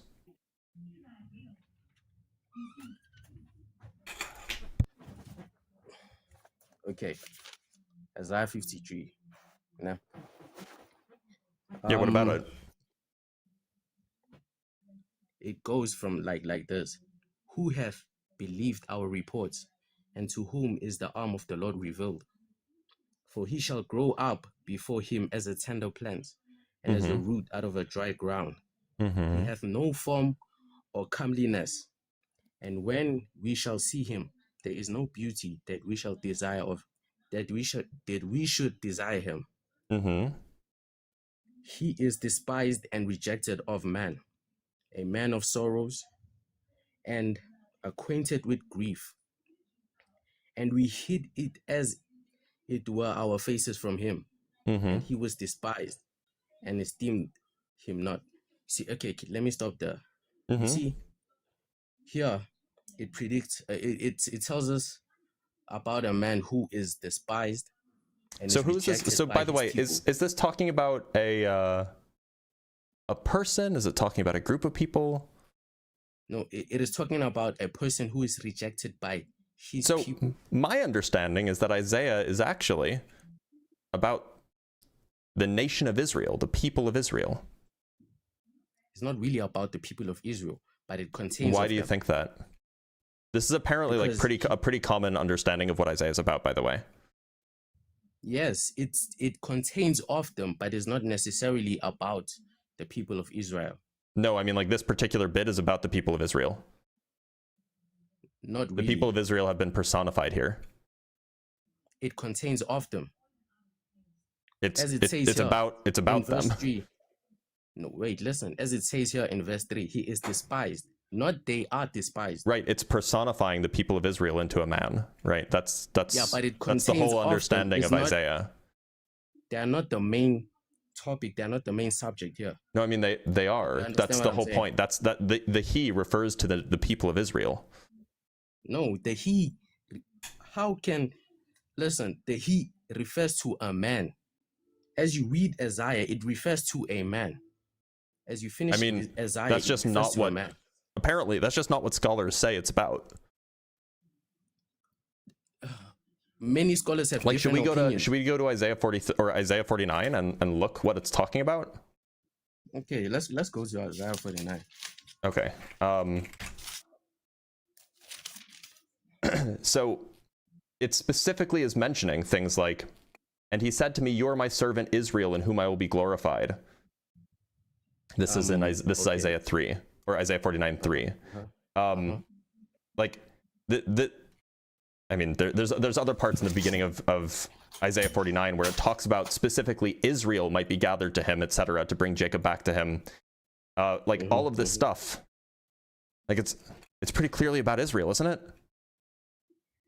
I mean, that's pretty. So is this just like a different? Did they just like change topics? Is like he was talking about Israel, and then like 3 chapters later he wasn't?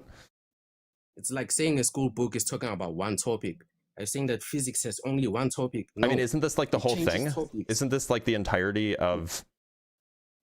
The whole Bible is not based on the people of Israel. I So you mean, cannot Isaiah literally say is. Isaiah, what? like the suffering servant is Israel. Here, let me pull something up for you. Before, the suffering servant it is not Israel per se. It is Israel. It was. No. Listen to Isaiah 53, and then I will explain to you why I say it is not. Okay? Go ahead. From verse 3, it says, "He is despised and rejected of man, a man of sorrow and acquainted with grief. And we hid as it were our faces from him. He was despised, and we esteemed him not. Surely Yeah, he had borne our I'll talk about griefs Israel. and carried our sorrows." Wait, before and carried our sorrows. Jesus is defined as a man who carries the griefs, the sins of the people. Yeah, the suffering servant. The suffering servant, Israel, Yes. carries the sins of the world. Yeah, Okay. that's Right now the whole you're thing. I mean, like, go to Isaiah 41 verse 8. No, like you're being like go to a little Isaiah bit of 41 verse 8. short-minded. Like this is explicitly there. It says it calls Israel my servant. Oh. Wait. You I are think my you're servant, being and I have chosen short-minded. you and not cast you off. This is Isaiah 41 verse 9. Like it specifically Just like by- the servant is referring to Israel. Listen. Listen to me. Just by seeing one verse and saying it relates to Israel This is doesn't like mean this is like a common relates theme to throughout Isaiah. Israel. It's talking about Israel. It's talking about Jacob my servant, right? Like this is like the whole thing. The whole thing or one verse? It's the whole thing. By the way, Jacob is Israel, by the way, Okay, in case you don't know. Here, I can give you about the more whole verses. thing, I can give you more verses that talk about Jacob. Isaiah 44 verse 1. Wait, relax. If it is about one thing. But now as you hear, say, O if Jacob, it is my about- servant, wait, Israel, whom I let have me place my chosen. argument. Let me place my argument. Do not If it fear, is O about Jacob, one my thing- servant, Jeshurun, whom I have chosen. Like the servant is Israel. The servant is Jacob. Oh my days. Okay. Listen to my argument. If Your it is argument is that it only- uses a singular noun to refer to a people group. That's your whole argument. No, I didn't say Okay. that. So then what's the argument? You see, the problem is you're not giving me a chance to lay my argument, and then you're speculating based on what I've said. Lay out your argument then. Listen to me. Isaiah 53 says, he was, surely he had borne our griefs and carried our sorrows, yet we did esteem him stricken, smitten of God, and afflicted. He was wounded for our transgressions. When was Israel wounded the for exile? the people's Wait. The Babylonian exile? Like The exile. What? No. What do you mean no? No. The exile and being wounded for transgressions are two different things. What do you think Yes, is they are. like? Why would you think that? Like, the nation, the people of Israel have suffered, right? Clearly, like this is like a recurring trope. But, so what? That is the being wounded for transgressions. Listen, they were suffering because of what they did. They did not carry the transgressions of the people. Oh no! So do you know who's talking? Who? At least according to Jewish people, who is talking here when referring to when referring to the people, when referring to the servant suffering at the hands of the Gentile oppressors? Who are speaking? Who's speaking in Isaiah 53? Do you know? Isaiah is speaking. He wrote. No. Isaiah is speaking for other people. It's the other kings of the foreign nations. It's the Gentiles who are speaking. It's the Gentiles. Yes. Okay, That's who's speaking in Isaiah 53. Any evidence? Do you Here, have let any me show you. evidence to prove that fact? Here, let me show you. Here's a lovely webpage from Outreach Judaism. Okay. Here you go. Okay. Who is God's suffering servant? The rabbinic interpretation of Isaiah 53. Despite strong objections from conservative Christian apologists, the prevailing rabbinic interpretation of Isaiah 53 ascribes the servant to the nation of Israel, who silently endured unimaginable suffering at the hands of its Gentile oppressors. The speakers in this most debated chapter are the stunned kings of nations who will bear witness to the Messianic age and the final vindication of the Jewish people following their long and bitter exile. That's the suffering, by the way. Like, there you go. Wait. Okay, relax. Can I place it like this, ne? You see, the reason why we have something called as personalized opinion is because it is personalized based on a person. If you understand what I'm trying to say. No, what I I'm don't saying understand is what you're trying to say.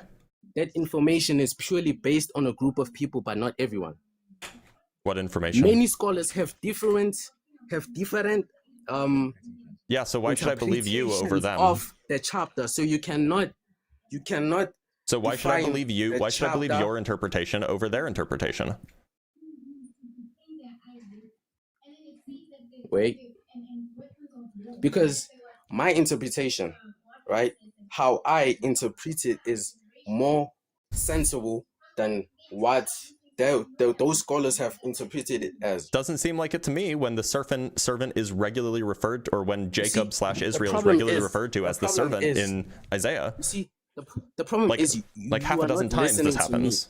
You are not listening to me. You are just speculating and insinuating. I'm not speculating. It literally refers to Jacob / Israel as the servant like half a dozen times. I'm saying you're not listening to me. Listen to my argument, then you will make your own argument. I am listening to your argument. But then why are you interrupting me? If you could I'm just talking after you're done talking. No, I wasn't done talking. You're busy disturbing me. I'm busy disturbing you? I'm sorry. You came up to my live. I thought you wanted to have a conversation. Yes, but how can I show you how my perspective is when I haven't laid out the entire perspective? Well, your perspective is that Isaiah 53 is about Jesus, but I'm under the impression that that's not the correct interpretation. But have you listened to me why I said it is about Jesus? Yeah, because it's using singular nouns to refer to the suffering servant. It's not only about this. Okay, so what's the other reasons? The other reasons is the way Jesus is prescribed. The way Jesus is prescribed throughout the Bible as a man who takes the transgressions of the people. Yeah. He was trying to fulfill a misunderstood prophecy. A man who is wounded for our transgressions. He was bruised for our iniquities. Yeah, this is describing the Babylonian exile. That is clear enough. It is describing Jesus Christ. Well, apparently that's contentious. How?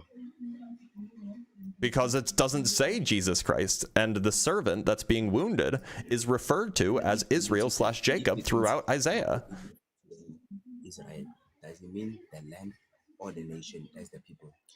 When you say it refers to Israel, do you mean the land or the people or the nation? I mean the people. The people. The people of Israel, also known as the nation of Israel. Interesting. So, you see, why I say it is based on Jesus Christ, right, is because the whole chapter speaks about the death and burial of a man who died for the transgressions and the iniquities of the people. Isaiah 53 talks about him dying. Yes.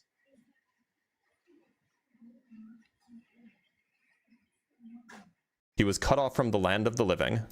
So the people of Israel were cut off from their homeland, stricken for the transgression of my people. Which verse is that? This is Isaiah 53 verse 8. I assume that that's what you're referring to when you say that it describes him dying.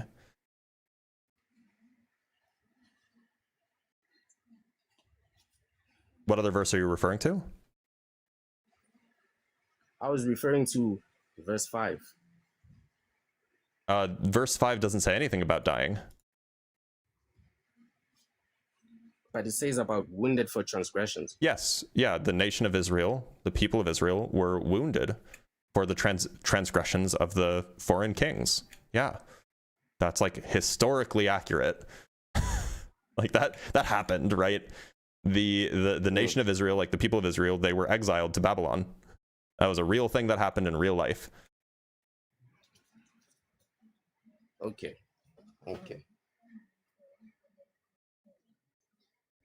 Let me say this, right? You see, science is based on facts and evidence, right? Yep. This is going to be an enormous pivot, by the way, but go ahead. Wait. Yes, it is an enormous pivot, I know. Okay, I'm glad we agree. Yes. Science is based on facts and evidence, and the people who laid the foundation of science, most of them have passed on. Am I right?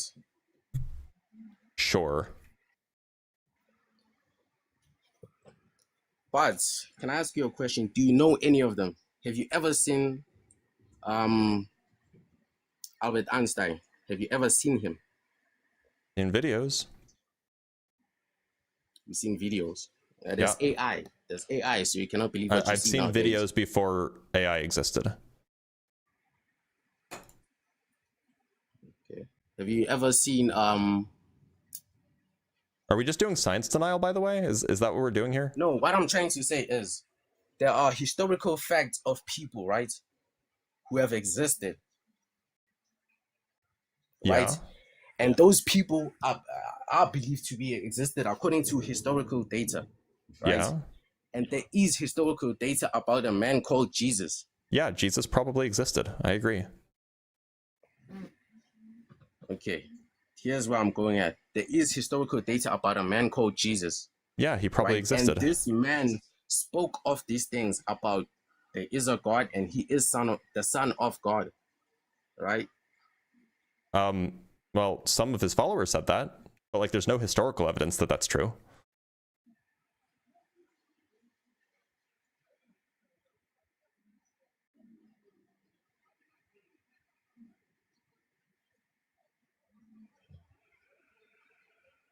Huh. That's kind of true. You got me there. Okay. I don't lie. Okay. Let me pivot to something else, right? Okay. I may have not gotten my arguments correctly, but that doesn't mean I am disorganized in the sense of intelligence. Okay. Right? Okay. See, what the Bible talks about, right? What the Bible talks about is repentance, obedience, and submission, right? Sure.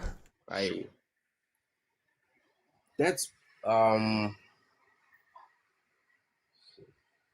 give me time to lay my argument. I don't want to come with a weak ass argument.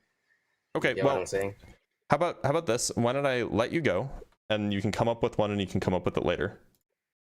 Okay. Actually, that wasn't a question. That was a statement because I was going to make it happen. Thank you for being here, Rolani. All right, let's read some super chats, then we'll move on to our next guest.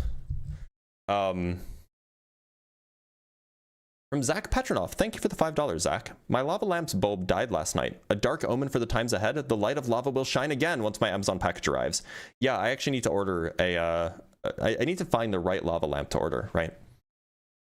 From Heretic Drag Queen, thank you for the $5. It must be exhausting being smarter than everyone you talk to, Blitz. I'm not smarter than everyone I talk to, just some people that I talk to.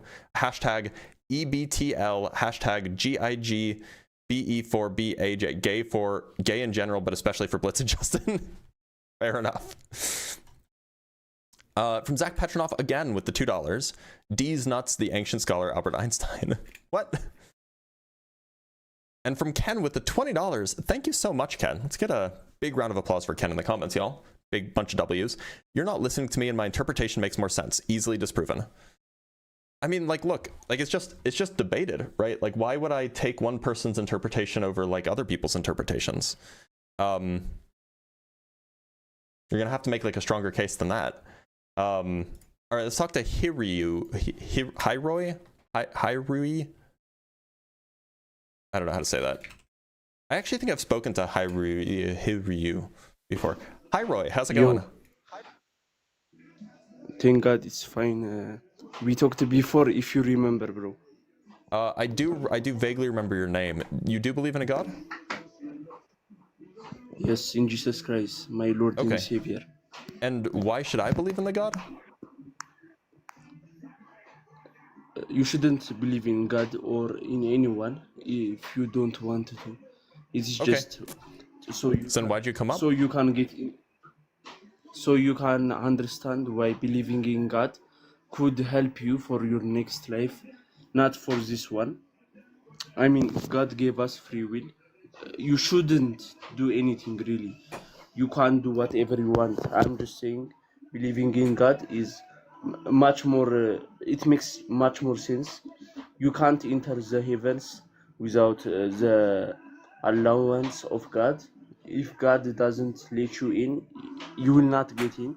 You know, to get that infinite. Sorry, like it just wasn't going anywhere. All right, let's take up Din Furore. Oh, where'd he go? Okay, let's bring up Usama Muhammad. Hello. Usama, how's it going? I'm doing good. How are you doing? We're doing A-okay, Usama. Usama, do you believe in a God? Yes, I believe in a God. Okay.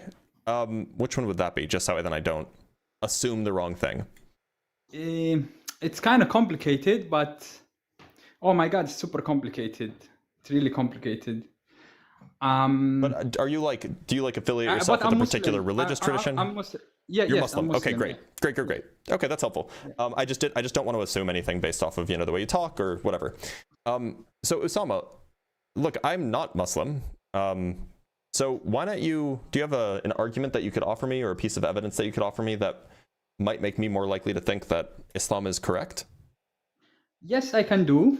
But before that, I want to know also which kind of atheist you are, because there is so many. I don't believe in a God and that kind. Okay, that is just me saying I believe in a God. You would know I am Muslim, Well, right? I don't believe in any gods. How about that?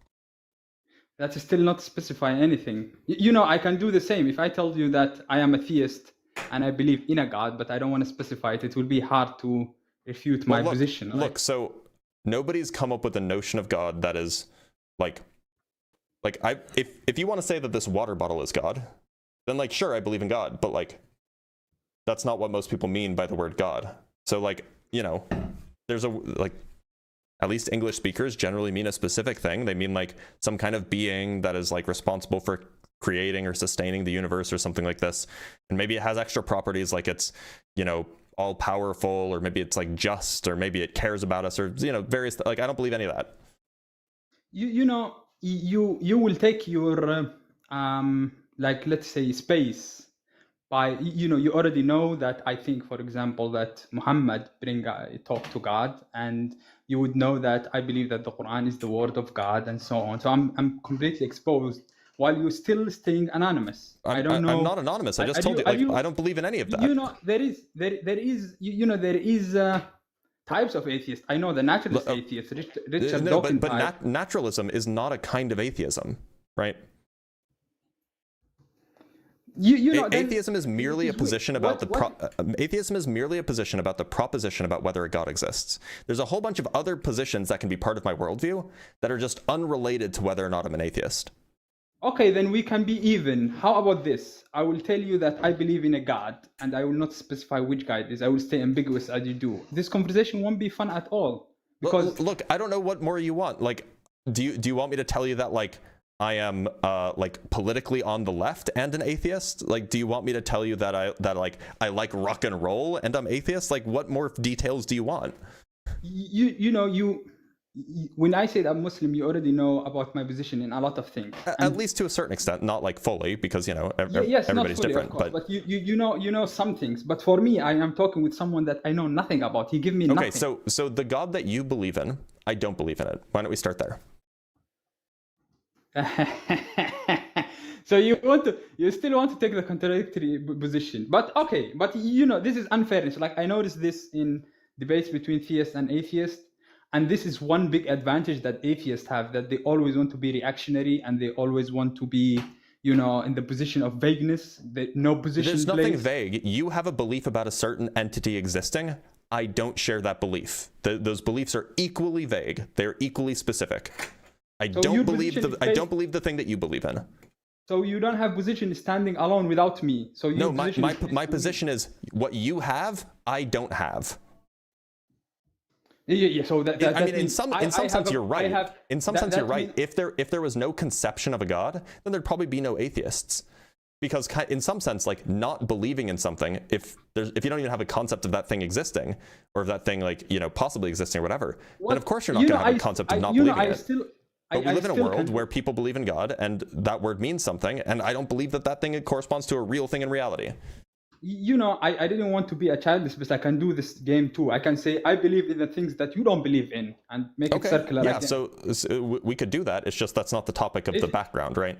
No, but it is someone who's trying clearly to stay vague because he don't want to take any punches. Okay, look, you believe in a being that is responsible for creating a universe and or sustaining a universe that is all powerful, perhaps is all knowledgeable depending on what kind of God you believe in, and perhaps is all good depending on what kind of God you believe in. I don't think that those things are real. That's my view. That's what makes me an atheist.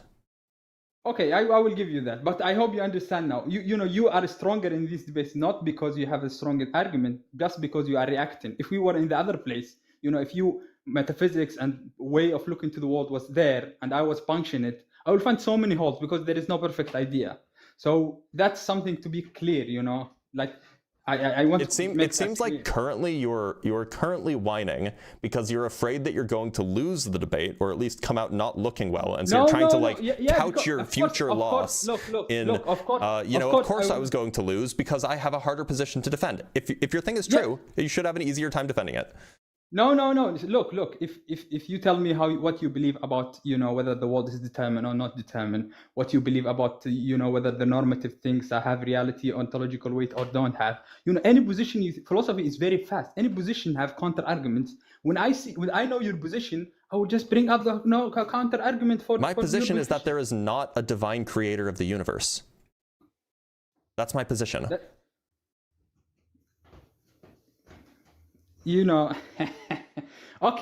I will defend my place.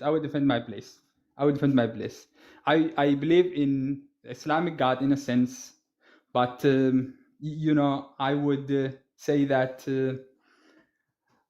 first argument. I will start with the chair argument. Argument. Okay, yeah, go ahead. Yeah, it's something I invent. It's not argument. It's sure. Illustration. Let's say illustration. What if I denied the existence of chairs?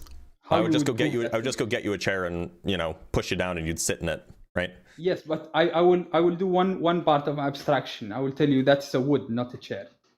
Okay, and I would just tell you by chair what we mean is wood arranged in a particular way, or metal arranged in a particular way. That way.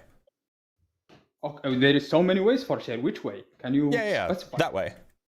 That would be an example of a chair. That's all I would say.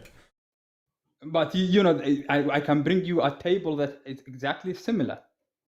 A table has a back?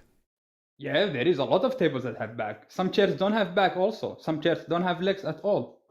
Okay. I mean, look, so the way that we define things is by, like, at least for these kinds of things, is typically by family resemblance and not by some sufficient and necessary set of conditions that a thing must meet in order to fall into that category, right? So if you don't know what a chair is, if you don't know what I mean by a chair, then I suggest you go out into the world and interact with people who use that word in their everyday experience, everyday, act of being in existence, And then you'll learn what people mean when they say chair by experience. Yes, that is how we learn. But here I'm about so to if your illustrate a position point. is that you don't think that the thing I'm showing you is chair, you just think it's wood, then I would be like, okay, well then you don't understand what I mean by chair, so go out and learn about it. Yes, that's how we learn. But you know, I didn't want to take you that place. Where I wanted to take you is, there is, if I go one point of abstraction and I take what I call spirit, or sometimes could be called concept level, from things, then there is no way to prove it to me. You can do whatever you want, you cannot prove it. Well, we have to agree upon what a thing means, and once we can agree on what a thing means, then we can talk about whether those things exist. For example, you and I probably agree on what it means for what it would mean for something to be a leprechaun, right? Sorry, my English is not my first language. Leprechaun is a kind of animal, right? Or what it would mean for something to be a unicorn. Yes, right? I know. It would be like a horse with a horn, right? Yes. And you and I know what we mean when we say horse. You know what we mean when we say horn. And so like we have this shared concept of a unicorn, and then we can just go check, do unicorns exist? And we'd find the answer is no. But if you don't understand what the word unicorn means, then you'd have to go learn what it means first before we could talk about whether the thing exists. Right.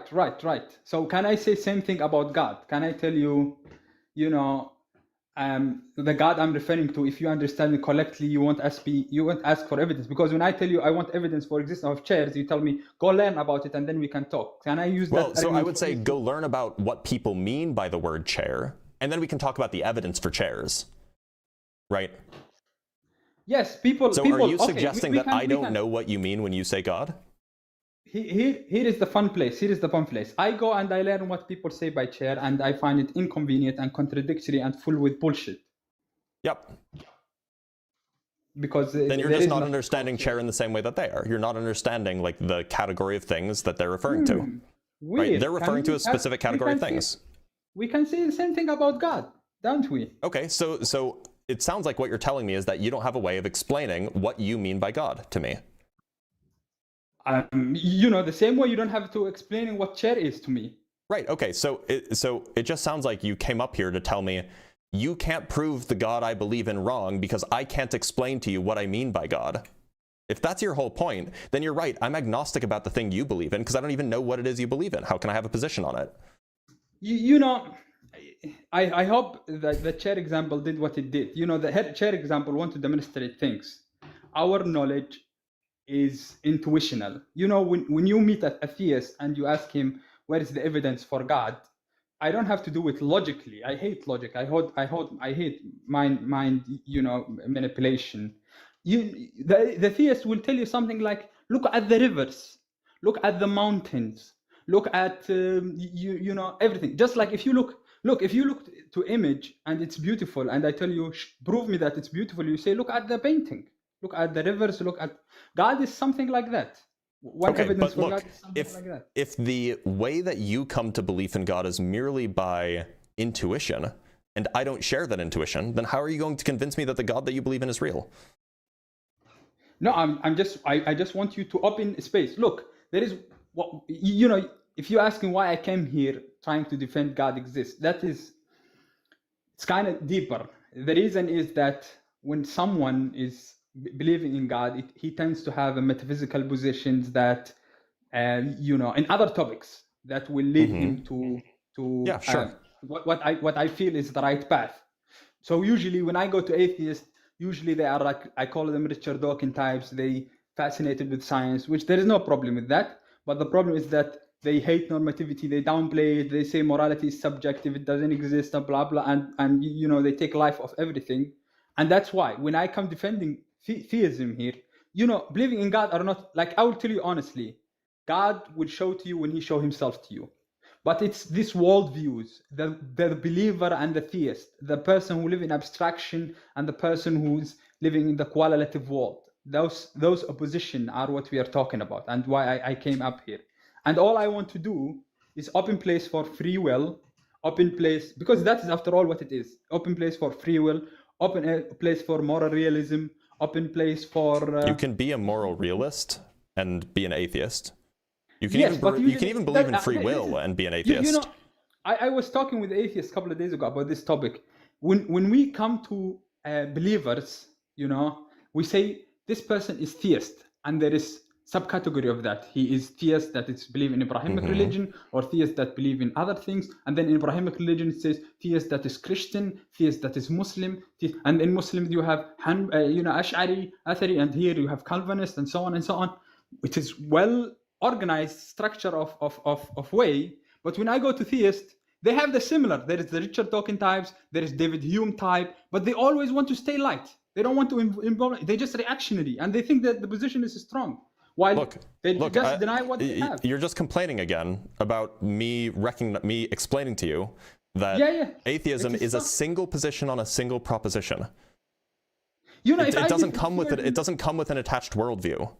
If you want to know my view on certain things, like other unrelated things like morality or ontology or epistemology, feel free to ask. But it's not connected to my atheism. But isn't when I talk about my position, isn't my worldview is what we're discussing? After all, we're talking about your belief in God, right? Yes, it's my worldview. And that is relevant to your theism, because your theism is your belief in God, right? So you agree that atheism is an empty position? Atheism is a single position. It's not a worldview. So it's an empty worldview. It's not a worldview. It's just not a worldview. You're making a category error. It is not a worldview. It is a single position about a single proposition. And theism? Theism is a single position about a single proposition. Now, there could be additional propositions involved there. Most people attach different propositions, like extra stuff, on top of their bare theism. The theism being that there exists a God. People then say, that God is XYZ and did XYZ things and communicated to XYZ prophets.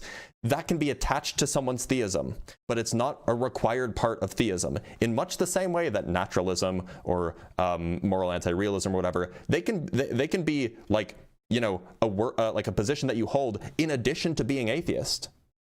But they're not like this. They're not part of the same worldview. They're not the same thing. What will happen to your room? You know, now you have around 800 people watching, which is a nice thing. What will happen to your room if I said, theism entails only believing in a God? I don't want to tell you which particular God. That's fine. We could have that conversation. We could talk about bare theism. The room will be dead in a minute. We can talk about bare theism. I've done it before.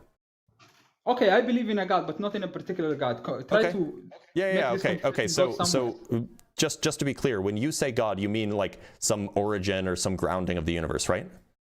Not necessarily. You know, I mean that I believe in a God, but not in particular God. I could believe in the one that created. But then I don't know what you mean by God, right?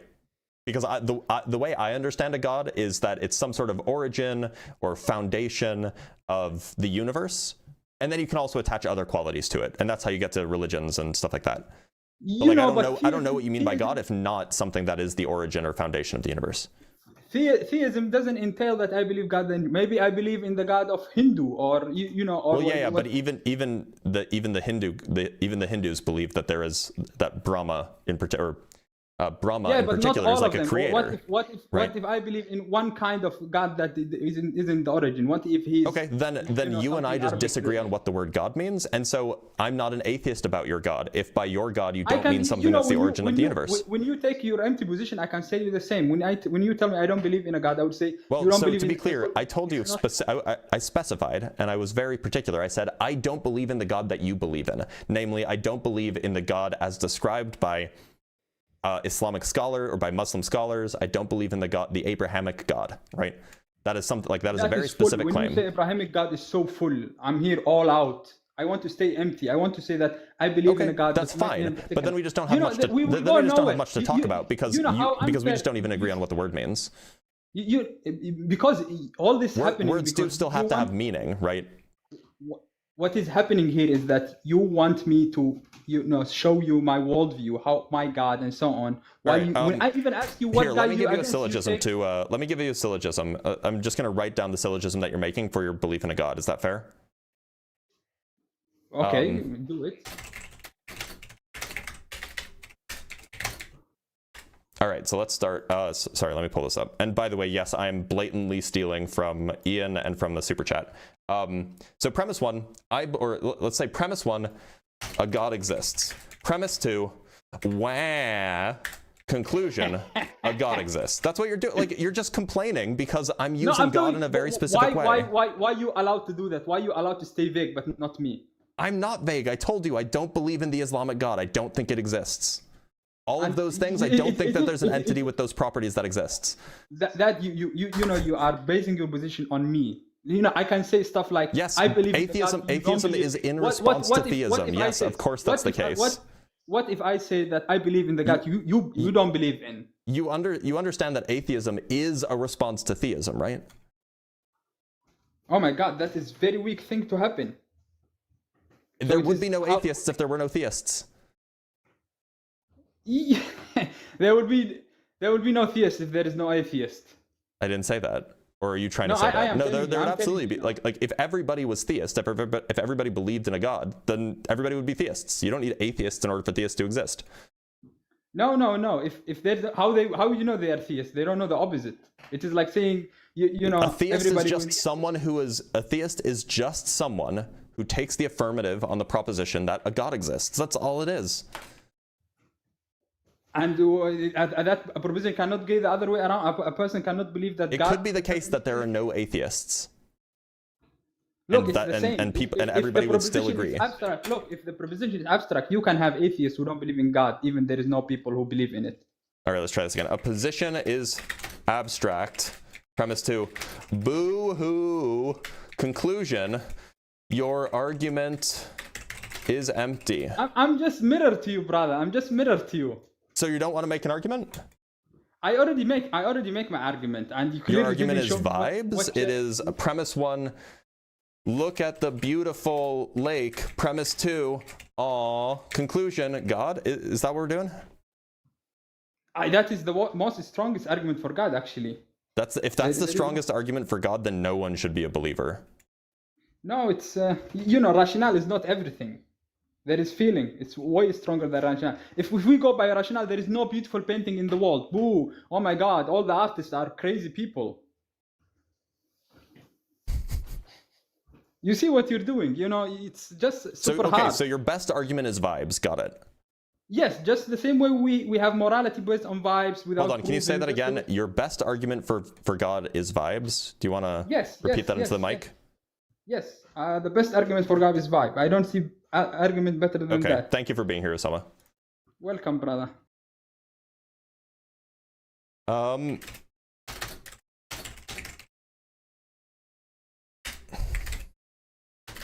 Okay.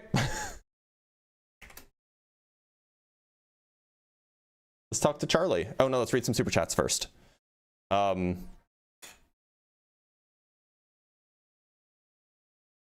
Oh, before I forget, we have some cash apps too, so I'm going to look at those. So we have $10 from Tracy. Thank you so much for the $10 on Buy Me a Coffee, Tracy. As a person with epilepsy myself, every time I start going into a seizure, I experience deja vu. That's interesting. That's a really interesting phenomenon that I didn't know about. Thank you so much, Tracy. And from Paul on Cash App, thank you so much, Paul. I'm not going to associate your account name with your first name because I realize that you may not have wanted me to do that. And from Dan, with the $200. $200 is an enormous amount of money, by the way, for good whiskey or a great time for yourself. Thank you so much, Dan. Let's get a, I don't know. There's like, between the three streams, there's probably something like 1,500 people watching here. Let's just get like 1,000 W's maybe. Thank you so much, Dan. I really appreciate you. We have some more super chats to read, and then we'll move on to our next guest. So from Jack Fetter, with the $5. Yeah, hold on. No, we're just seeing a lot of W's. W Dan. That's enormous. Thank you so much, Dan. From Jack Fetter with the $5. When you counter my assertions with facts, it makes them far less compelling. Oh, did we already look at this? I think we already read that one. And from Germs Ross, hold on. Sorry, I think my cat just locked herself in the bathroom.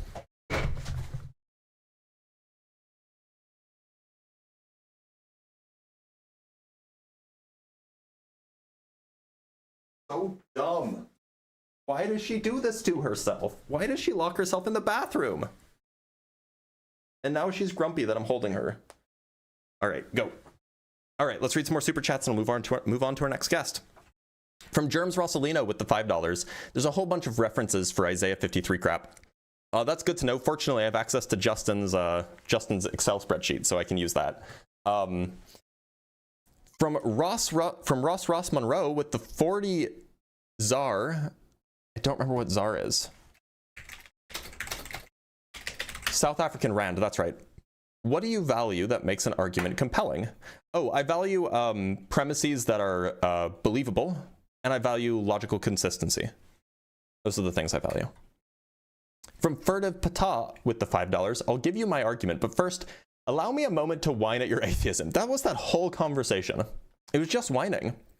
From Just Some Guy with the $5, theists assign religious sensibilities to atheism because they lack the inductive reasoning to accept that atheism doesn't require specificity. Right, atheism is merely a rejection of the theist claim. That's all it is. From Docs and Greenlight with the $2, atheism is an absence, not an addition. Simple. Yeah.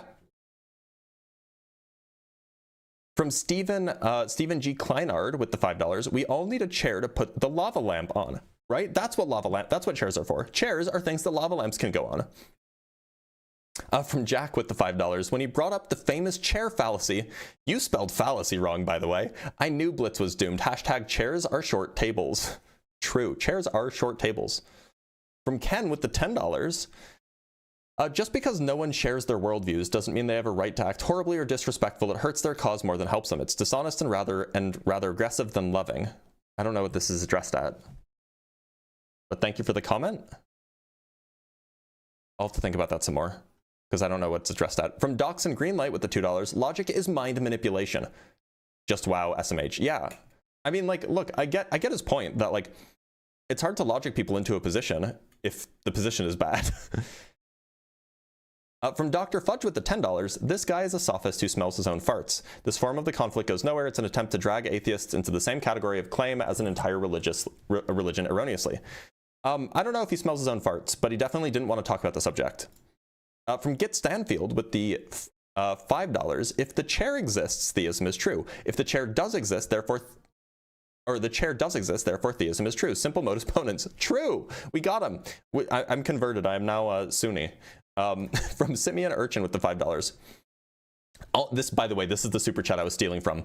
I'll make it easy, Blitz, and summarize the color's point in a syllogism. Ahem. Premise 1, boo-hoo. Premise 2, wah. Conclusion, concussion. Yes, I absolutely stole your joke. Thank you for reminding me of the joke. It's always a funny joke. From David, thank you for the $5, David. I do appreciate you.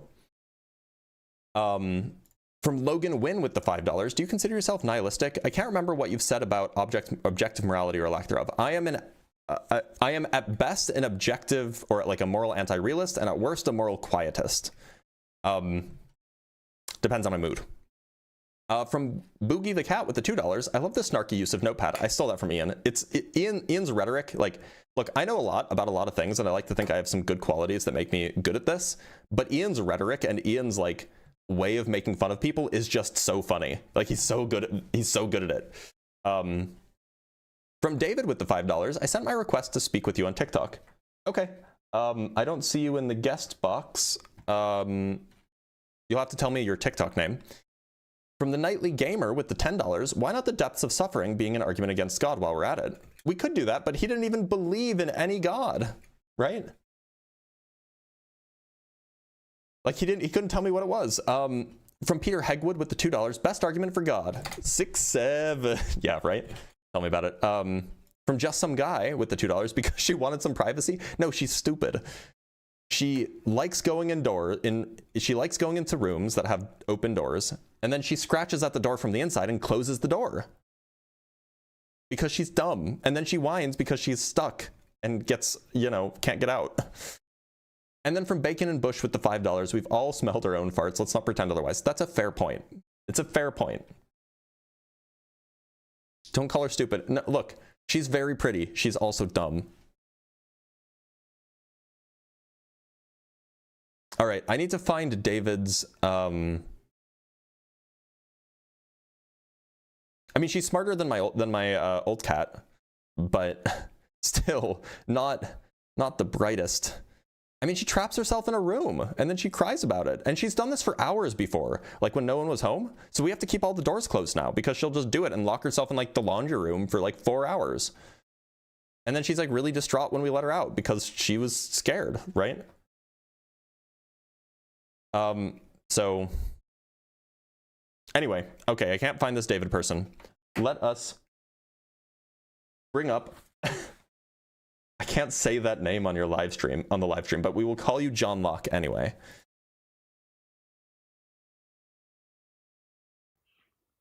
John Locke, how's it going? Good. And you? Glad to hear it. I'm doing all right. John Locke, do you believe in a God? Yes, surely. Okay, and just that way then I don't make any poor assumptions about you. Is there a specific God that you want to defend, yes. or just kind of generic something? The God of Abraham, Allah. The Islamic great. God. Great, okay. So look, I don't believe in that. What, like, if it's true, I want to know it. So what would you say is the most compelling thing you could tell me that might convince me that it's true? Well, what reverted me was in the Quran, and you know, I believe in several scientific theories and everything. In the Quran, it states, you know, several scientific truths.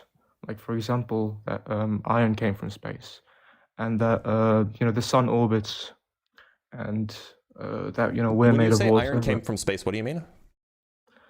Well, that it is a fact that, you know, iron came from space. It was. But like do you mean like it came? Well, no, because it's just not a fact that like all of the iron on Earth came from meteorites. That's not true. Wait.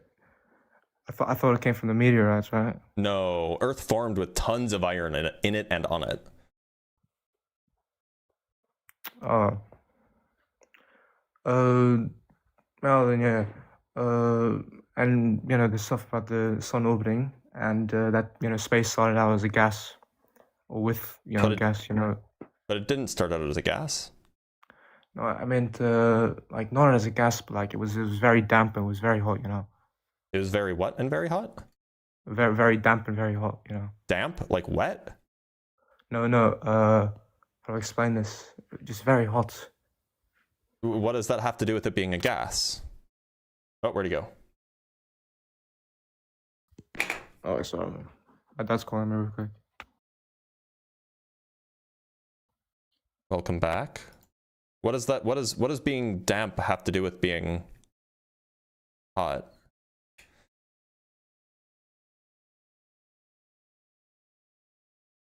Oh.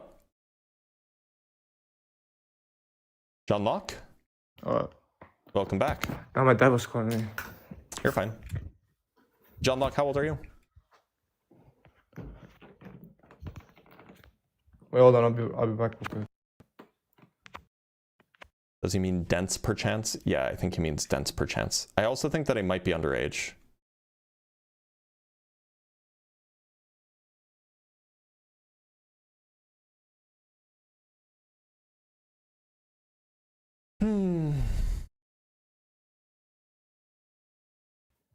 Hello. All right. Oh, he came back. Sorry, I thought he was gone. I'll bring you back up if you want to come up.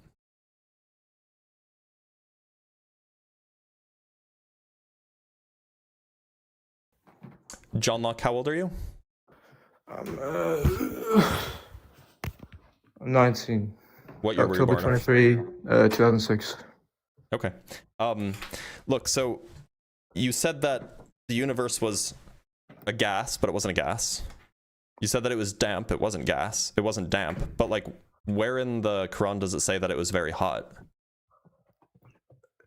I can't name the surah off the top of my head, but I think it was. Well, look it up for you real quick. Okay, we shall look it up for you, because I am nothing if not charitable.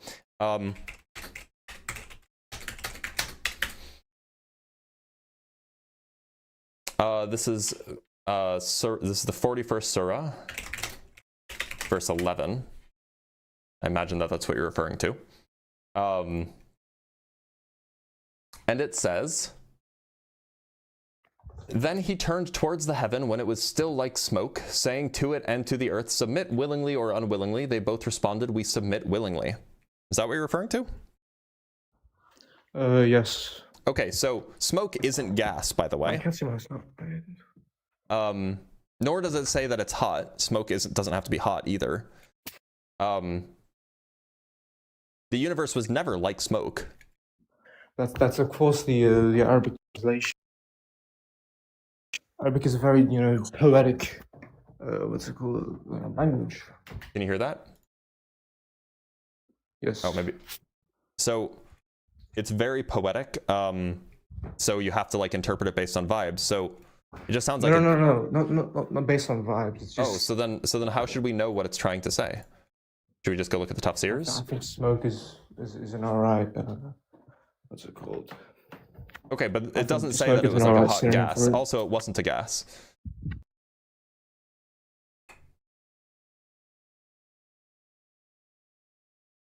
I'm looking at the tafsirs. I don't see anything about what it actually means, what the smoke actually means.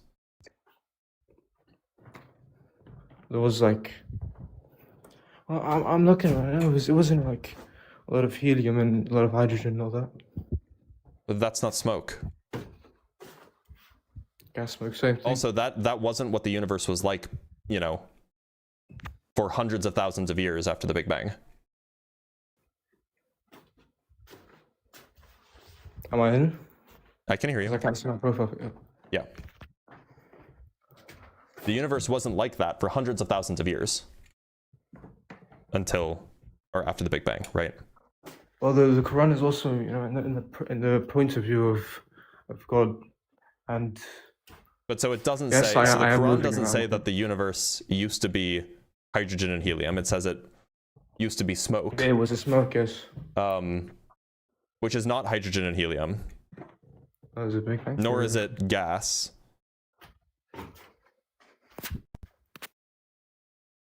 All right, I can't stand this. He just keeps leaving and then coming back. Sorry, like, I gotta move on. We're not able to have a conversation if you keep leaving the app. Let's talk to Maddie.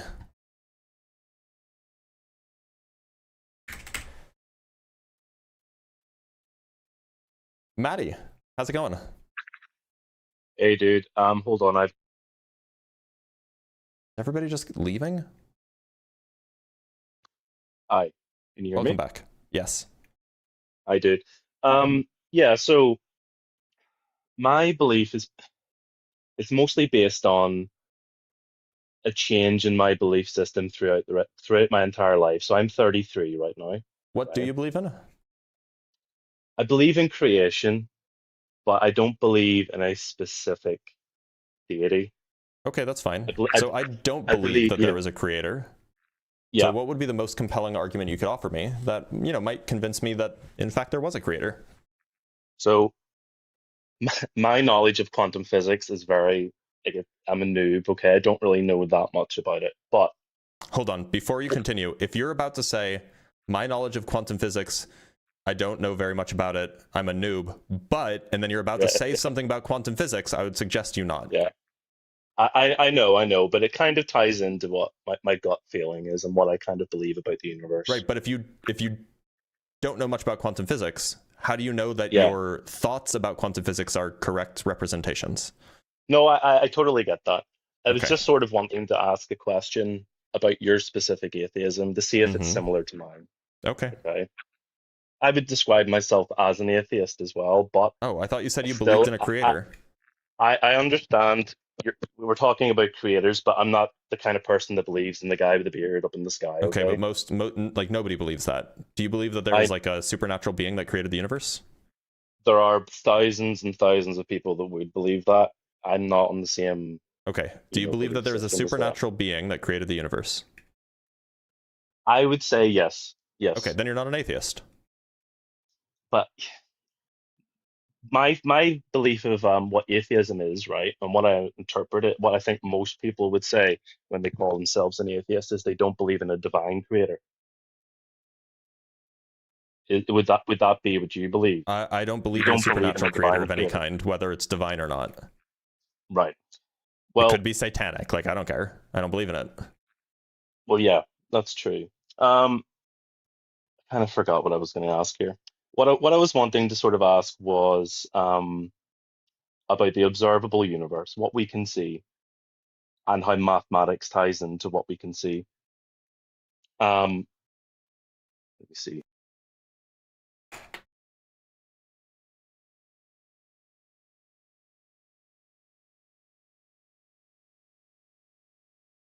When you're off the app, I can't hear you, by the way.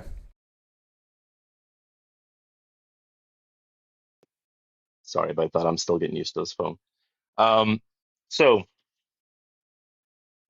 whenever we think of the universe, and then we think about mathematics and how it ties into things like the speed of light, particles, how they behave, how they change,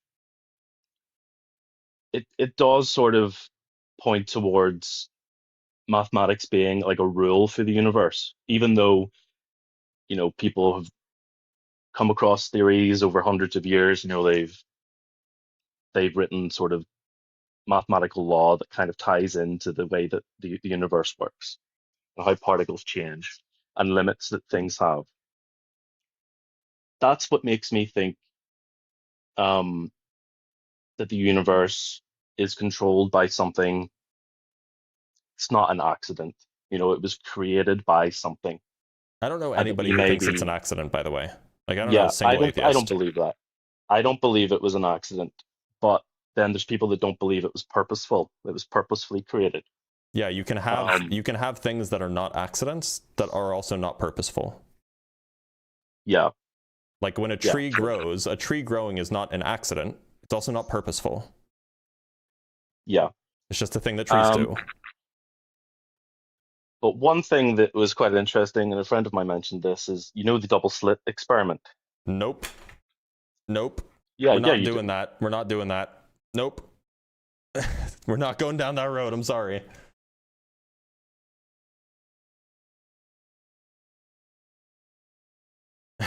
I'm sorry. Let's talk to Emmanuel. Oh, I got accepted. Huge. Yo, what's up? Huge. Emmanuel, I'm so delighted to see you. Emmanuel, do you believe in a God? I do believe in a God, and I am delighted to see you as well. Frankly, this is the biggest live that I have ever been on. I usually chill on very, very small level well, here lives. you are. Hold so, on, let me pull Emmanuel, up, man. You believe in a God? I do believe in a God. Now, I don't want to assume which God it is you believe in. Are you a Christian, a Muslim, or are you kind of just generally theist? I just don't want to make any assumptions, so could you help me out here? So here's the thing. I am a Catholic. I am a practicing Catholic. I have seen a lot of Catholics come in and out of this live and just bark Catholic doctrine at you for absolutely no reason. And frankly, I'm not for it. Okay? I appreciate frankly, that. Yeah, I'm not here to bark Catholic doctrine at you. I'm not here for a debate. I'm not here to tell you to give your life to Jesus because frankly... I would hope that's what you're here for. It is a debate live stream, isn't it? I don't believe in more of a debate. I'm here more for like a respectful rhetoric, a respectful dialectic. Look, debate can be respectful. It doesn't have to be screaming. But Emmanuel, look, rather than doing all of the meta preamble stuff, why don't you just tell me, like, look, I don't believe what you believe. What's the best argument or piece of evidence or fact that you could offer me that might convince me to believe what you believe? So I think, you know, we could start at Catholicism and we could start at the Catholic Church. And frankly, I think the Catholic Church is a beautiful place to start. However, especially with atheism, I think the best place to start with is, you know, metaphysics. And we should start with the concept of theism before discussing the concept of a cat. Oh, where'd he go? When you're off the app, I can't hear you. Got to come back. Sorry. I was just turning off my personal hotspot. Yeah, we can start with metaphysics if you want. That's fine. Yeah. So what I wanted to firstly discuss was, I'm not sure if you're familiar. Have you heard of the contingency argument? I have heard of many. Okay. So I want to ask you first, personally, do you believe that at some point the universe had a beginning? I am not convinced one way or the other. Okay. Also, that's not really related to the contingency argument. I would argue that it sort of is. I would say that for the universe to have a beginning and for it to have a start implies that it is contingent, and it implies that it could have failed to exist because it had a beginning. How Meaning do you, that it's how do you figure that it could have failed to exist? so I believe that it could have failed to exist because all things that are within the universe are contingent. All things How do we get to there? Why should I think that that's true? So the like look at Earth for example. The Earth could have failed to exist. When you say could have, like in what mode? Like, do you mean like it's logically possible that it could have not existed, or do you mean like it's like physically possible that it could have not existed? What do you mean? I think more physically, like in a physical well, then sense. It's not physically possible that it couldn't have existed. The laws of physics were such that given the conditions that existed prior to Earth, it was necessary that Earth would form. Based on the conditions, but the conditions also the could conditions not follow necessarily, at least in a physical sense. They follow necessarily from the prior conditions. Interesting. Right. I mean, the laws of physics tell you exactly what will happen next, given some set of conditions, and there's no ifs, ands, or buts about it. Okay. Yeah, and you know, frankly, I'm sure that you're much more educated than I am in terms of physics. You know, I'm more basing this sort of on my brief understanding of. I'm elementary in philosophy. I'm elementary in a lot of different philosophical standpoints that bar outside of the Catholic Church. But I'm more here trying to gain perspective. You know, I don't feel that I'm as educated enough to come here and, you know, give you a solid concrete answer on every statement that you might have against theism. So if you do have a statement here and there that I can just confidently say, I'm not going to be able to answer that because I simply don't know. And okay. I'm sure I appreciate that. But look, you don't have to defend yourself here. You don't have to I'm not going to bite your head off. I'm not going to rhetoric you. I'm not going to unless you act in bad faith, I'm not going to act in bad faith. So it's fine. You can just make the arguments. And if you don't have an answer to something, then that's fine. We can move on. Yeah. So a lot of people here in the chat are telling me, I'm just reading the chat as I'm talking to you. Don't read the chat. They're going to be mean to you. Don't read the chat. Yeah, that's the common theme that I've noticed. People are that's just how chat goes. Chat is always mean, and by the way, there will be chat is always mean in any debate live stream. Chat will be mean both to the host and to the guest. It's always going to happen. Yeah. So don't read it. Don't read it. Talk to me. So look, my claim is that there's nothing that's physically contingent, right? Merely when we say physically contingent, what we mean is that the laws of physics could have allowed things to be a different way. But if the laws of physics could have taken the same inputs and given different outputs, then they're not laws of physics, right? Yeah. So how else could things have been given the inputs? We would need to show that the outputs could have been different given the same inputs, and that seems like that's not possible physically. So on a separate point, can I ask, do you believe in the infinite universe theory? Oh, you'll have to be more specific than that. So do you believe that there's an infinite number of universes and an infinite number of possibilities in multiple universes in which infinite possibilities of existence exist? It's a complicated question. I will say yes with qualifiers. So do you believe that there is a universe? Because if there are infinite universes, then there must be a universe in which the laws of physics did not align perfectly for the Earth to have existed in the way that it does exist in this current universe. So when I'm talking about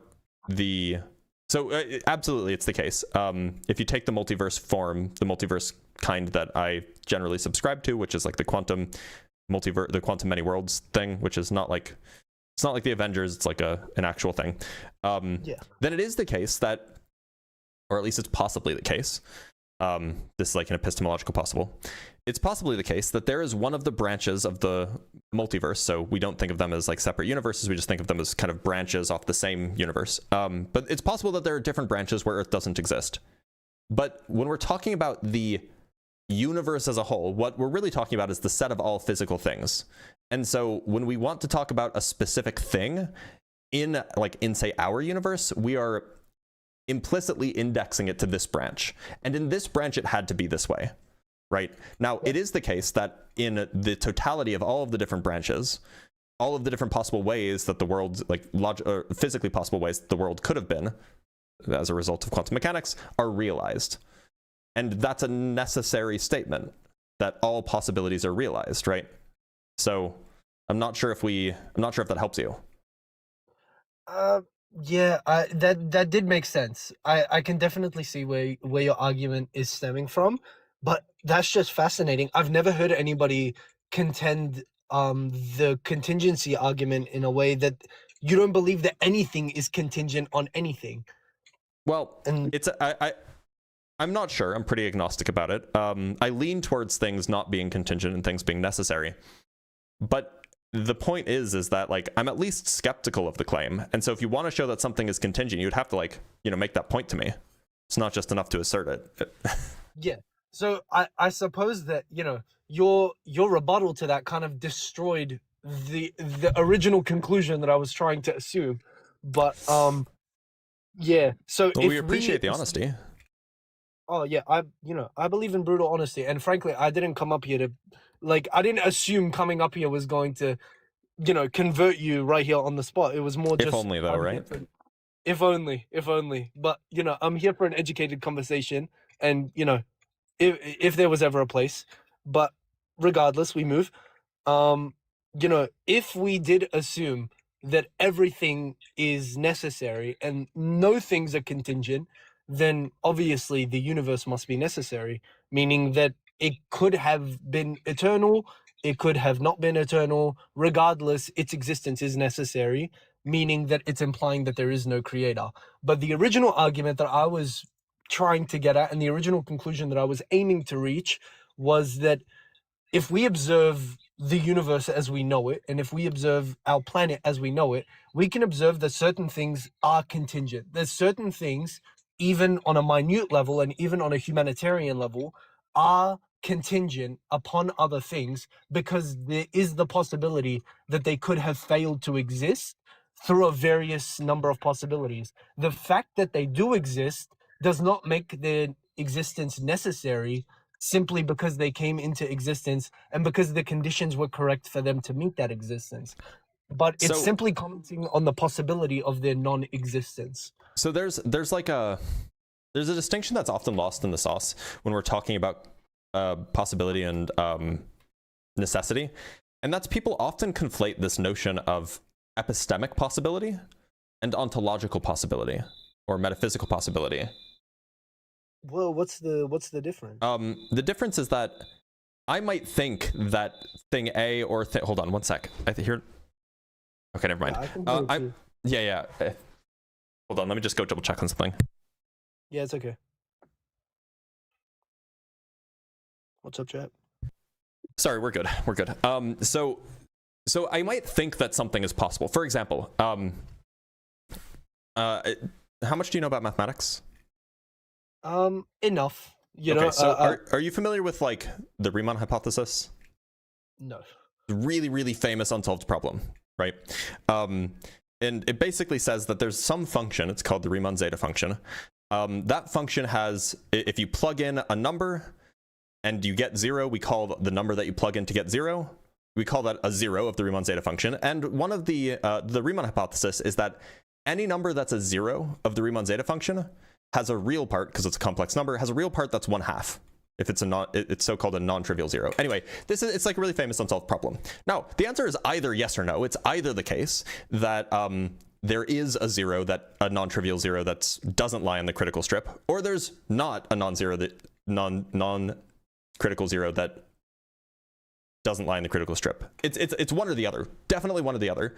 And if it's the case that, for example, the Riemann hypothesis is true, then it's logically impossible for it to have been false, right? Because it's like a mathematical thing.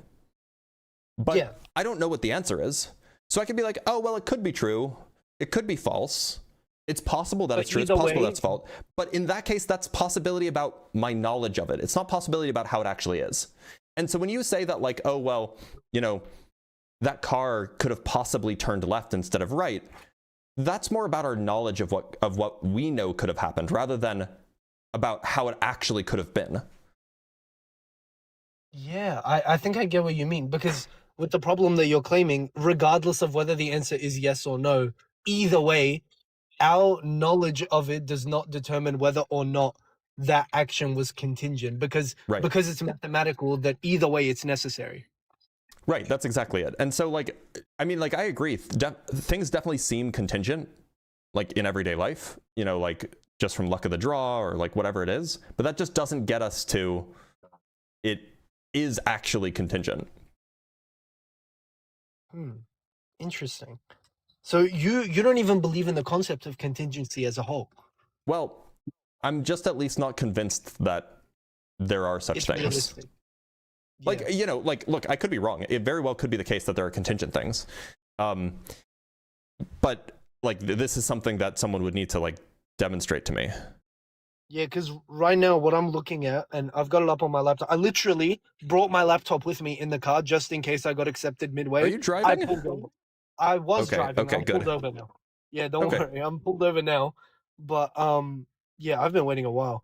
Right now I'm looking at Leibniz and Aquinas, and you know, I haven't read all of the Summa, and I haven't read all of the cosmological argument of Leibniz, but like, you know, it's something that I can look into. But, you know, my entire conclusion was built on the concept of contingency and the contingency of the universe, which would imply creation. But, well, what you know, even that's a little bit suspect, right? Okay. Suppose for a moment that the universe is contingent. Why does that therefore imply that there is an explanation for why the universe is this way? Okay. So, you know, you like the use of syllogisms, so let's use a syllogism to try and break this let's down. do it. Let's do it. We'll open up the notepad. Let's get Aristotelian. All right. Okay. Premise one. Premise one. Can we agree that contingent things could not have existed? Could not have existed is what you mean. Yeah. Yeah. Premise two. Ooh, how do I say this? Okay, because I don't want to muck this up. Okay.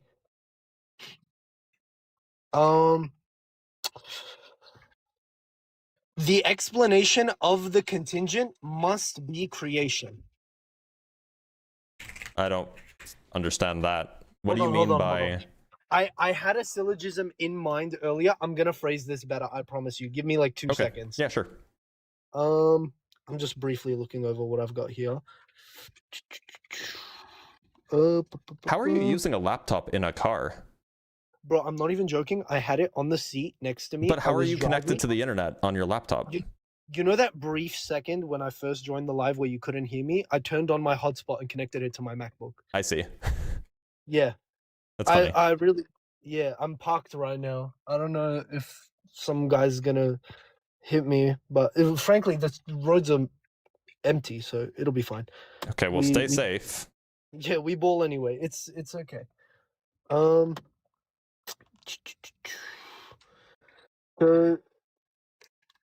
So philosophers argue that if the universe is contingent and if the universe itself seems to have come into being, then it requires a necessary cause. Now, is the cause supposed to be sufficient or elaborate. necessary? I don't mean necessary in the contingency necessary sense. So there's a sufficient cause means that if the cause is present, then the effect necessarily follows. Ooh, I'm not following. Well, like, okay, for example, there are very few examples of like genuine, like complete necessary causes, but for the sake of argument, say like, you know, if you have wood, like dry wood or whatever, like tinder, and you have oxygen, and you have a match that can produce a flame that is 900 degrees or hotter, then and you combine all of those things, then it necessarily follows that you will produce a fire.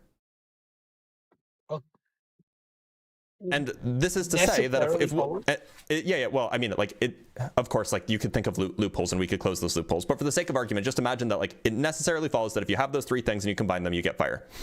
Then then we would say that the match itself, I shouldn't say match, the heat source itself doesn't necessarily give you fire. The wood itself doesn't necessarily give you fire, and the oxygen itself doesn't necessarily give you fire. Each of those would be necessary causes. They're necessary and sufficient causes. Necessary causes are ones that are always present for fire, but aren't alone enough to produce fire. A sufficient cause is just when all of the conditions are right, you will always get the fire. So the necessary cause for fire would be those three conditions being combined, for example. And so what I'm asking is, what kind of cause are you referring to here? Are you just saying like there is like a partial cause, or are you saying that this is like a sufficient cause, that given the presence of this of this being, it will always be the case that that necessary being gives rise to the universe? I'm gonna, based on the analogy that you gave me, I'm gonna continue on the premise that it's a necessary cause. Okay, but so to be clear, you mean like a necessary being that caused the universe, right? Yeah, let's go with that. So necessary is being used in two different ways here. A necessary cause is so if A is a necessary cause for B, then what that means is that whenever there's B, you will surely find A. However, a sufficient cause is, we would say that A is a sufficient cause for B, if whenever you find A, you will surely find B. So I'm asking, what kind of cause are we talking about here?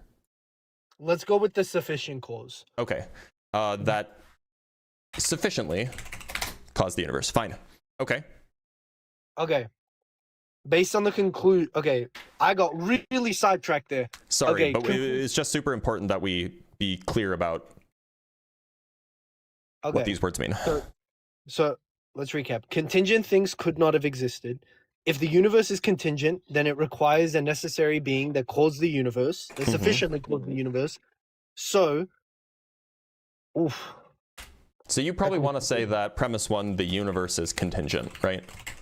Yeah, let's and then you let's want go premise with that. two, if the universe is contingent, then it requires a necessary being that sufficiently caused the universe. And then you would say there exists a necessary being that sufficiently caused the universe. Fine, that's a valid syllogism.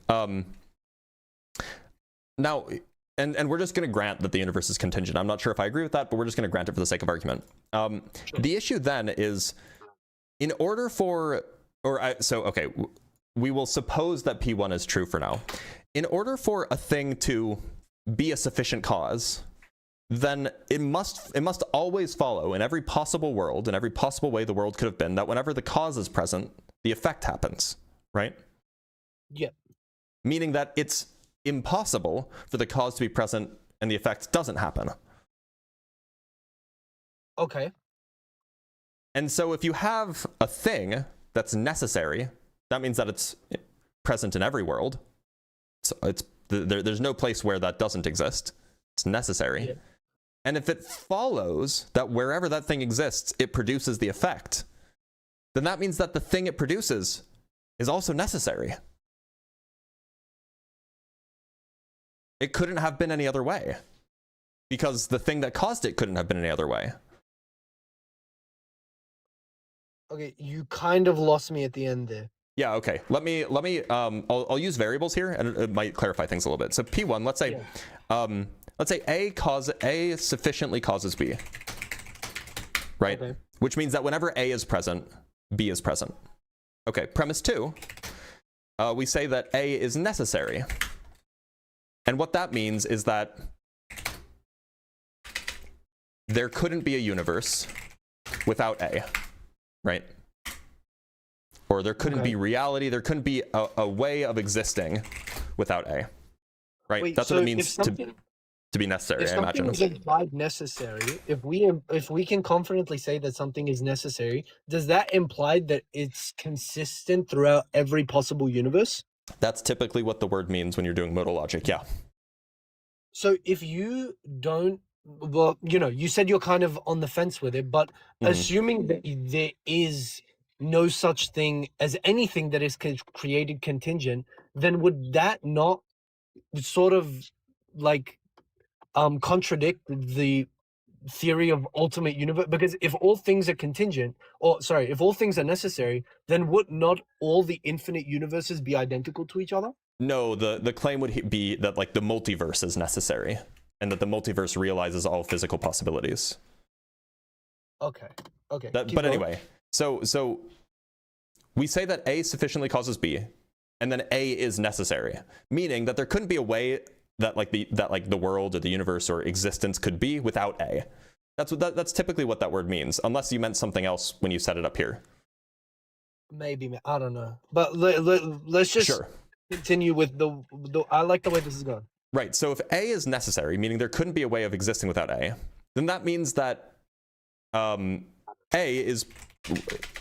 means that there couldn't be a way of existing without B, because wherever A exists, B exists. That's what it means for A to sufficiently cause B.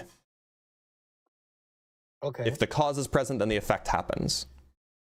But that then follows. Well, I guess that's a conclusion technically.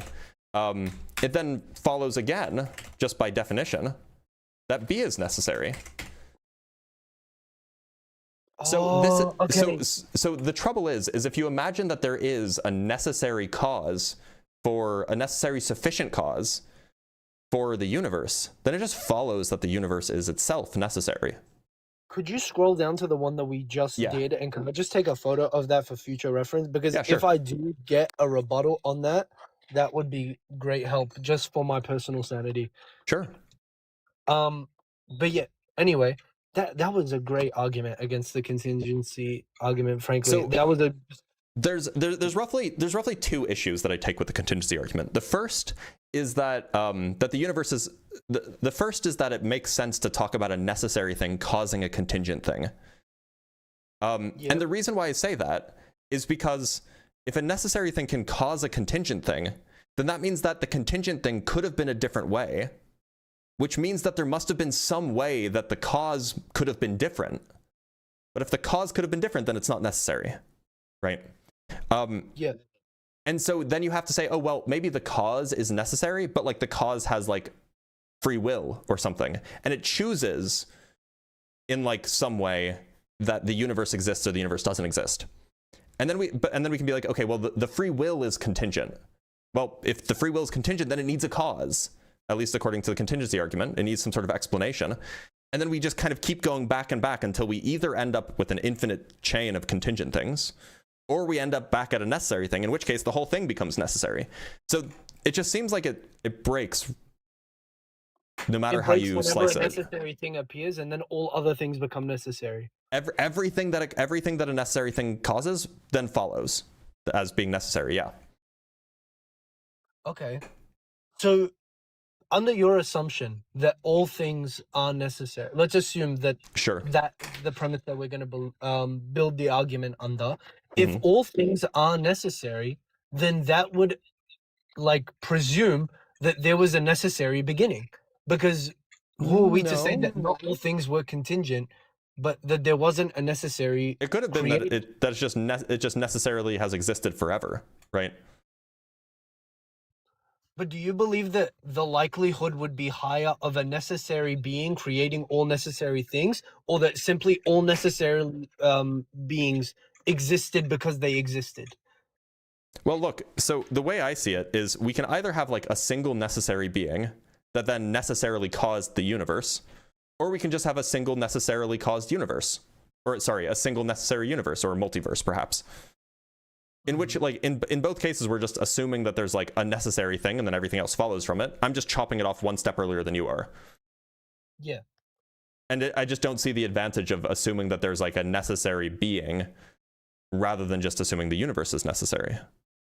But in that instance, doesn't it just simply become circumstantial? I could say that the necessary being of origin could be a ultimate reality or a transcendent being, and you could say that it could simply be the universe itself. Yeah, so I mean, circumstantial is not the right word, but it is correct. Like, you could just say that. But then the question is, well, look, you and I both know that the universe exists, right? I imagine we agree on that. So, But there is disagreement over whether or not like this ultimate foundation or the ultimate being or whatever it is exists. That's the point of contention.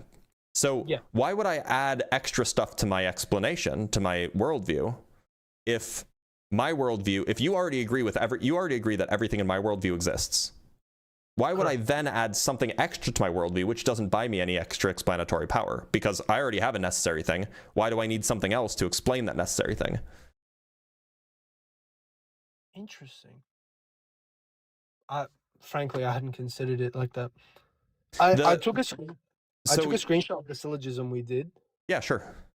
And so I will make a suggestion. So I have a friend named Ian, who is much less kind than I am, but also much better at philosophy than I am. And Ian is more than willing to, I'm sure Ian would be more than willing to refer to you various, because you seem like you're interested in reading philosophy, so would be more than willing to offer you like places to read about this, because you seem like you're interested. So I would suggest, Ian hasn't been around in a while. I think Ian will be back next week. You know, they usually are doing live streams once or like, you know, every day. Ian will be back today. Oh, okay. Well, if Ian's going to be back today, then you should just stick around. I don't know how much time you have, but their account name is allegedly Ian. I'll just write it up and then it's at, I'll take a screenshot. And then you can take another screenshot. Yep. So I'm definitely more science inclined than I am philosophy inclined. I dabble in philosophy, but like, you know, I'd rather talk about science, to be honest. Ian is very interested in philosophy, so go bother Ian about it, and Ian will absolutely be able to give you some good resources to read. And I'm assuming Ian is atheist? Yes. Okay. But also very well read. I always love book recommendation because, you know, in terms of science and in terms of philosophy, I'm very elementary, but like I'm half like philosophy and science right now. I've been trying to get as many books as I can. No, and that's totally reasonable. So yeah, I mean, like I would recommend some philosophy books, but I don't really read philosophy like ever. I'll read some occasionally, but like I spend more of my time like reading science stuff. So I just won't have book recommendations for you. But Ian is supposed to come back today. If not today, then sometime later this week. And actually, you can also, I don't know if you have time, but every Sunday morning Pacific time, this is the United States, like California time, every Sunday morning, me and Ian and one other fellow, we do a live stream. And if you want to come back then and just talk for a few minutes and get some book recs, I'm more than happy to bring you up then. Is there like a set time, or is it just in the morning? So we start at 8 a.m. Pacific time. 8 a.m. Pacific time. You sound like Sunday? You're in the UK, so that would be 5 p.m. I think on Sunday. I'm not in the UK, but like, really? You know, I'm in Australia. Okay, I can't. Okay, now everybody will make fun of me because I can't keep accents straight. The only one I can tell apart is the Kiwi accent. I definitely can tell that one apart.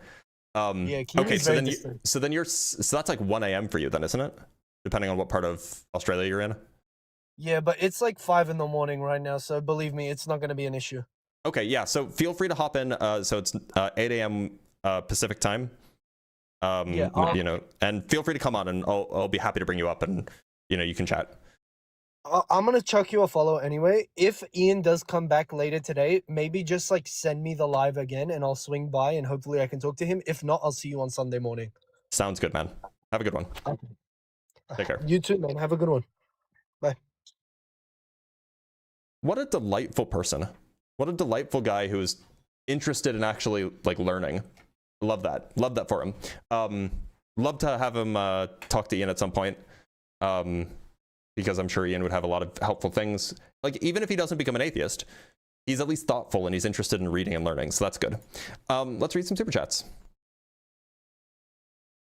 From Logan Wynn with the $2, USD is backed by God. This comment is blessed. Let's go, God-backed money.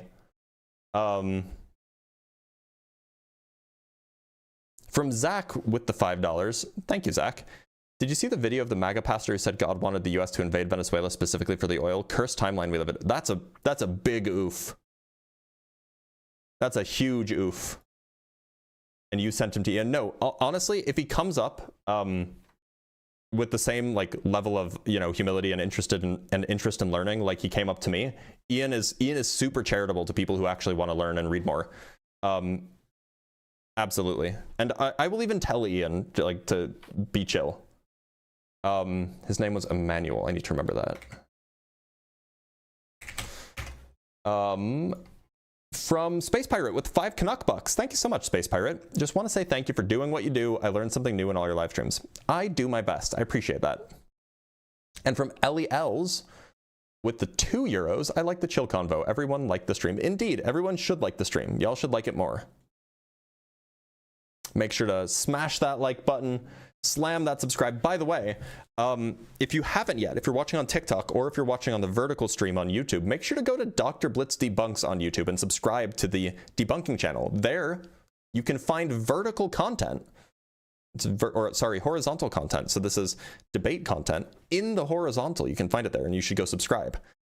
Also, if you are 18 years or older, you should go to discord.gg/drblitz.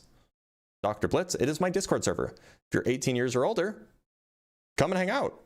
You can get reminders that I exist. You can get reminders that for announcements that I send out, for live streams that I do, for videos that I post, etc. So you should absolutely go do that. Last but not least, because we are going to end the live stream, last but not least, if you want access to the debate notes, which are just my personal debate notes, they have a whole bunch of references and sources and facts and arguments and counter arguments, and you want access to the YouTube emojis if you're watching on YouTube, make sure to become a member on YouTube. It's like $4 or $5 a month, and it helps support the live stream. It helps keep this thing going. Anyway, that's all I got for you guys. Make sure to stick around for tomorrow. I will be announcing a live stream for tomorrow, and I'll see you guys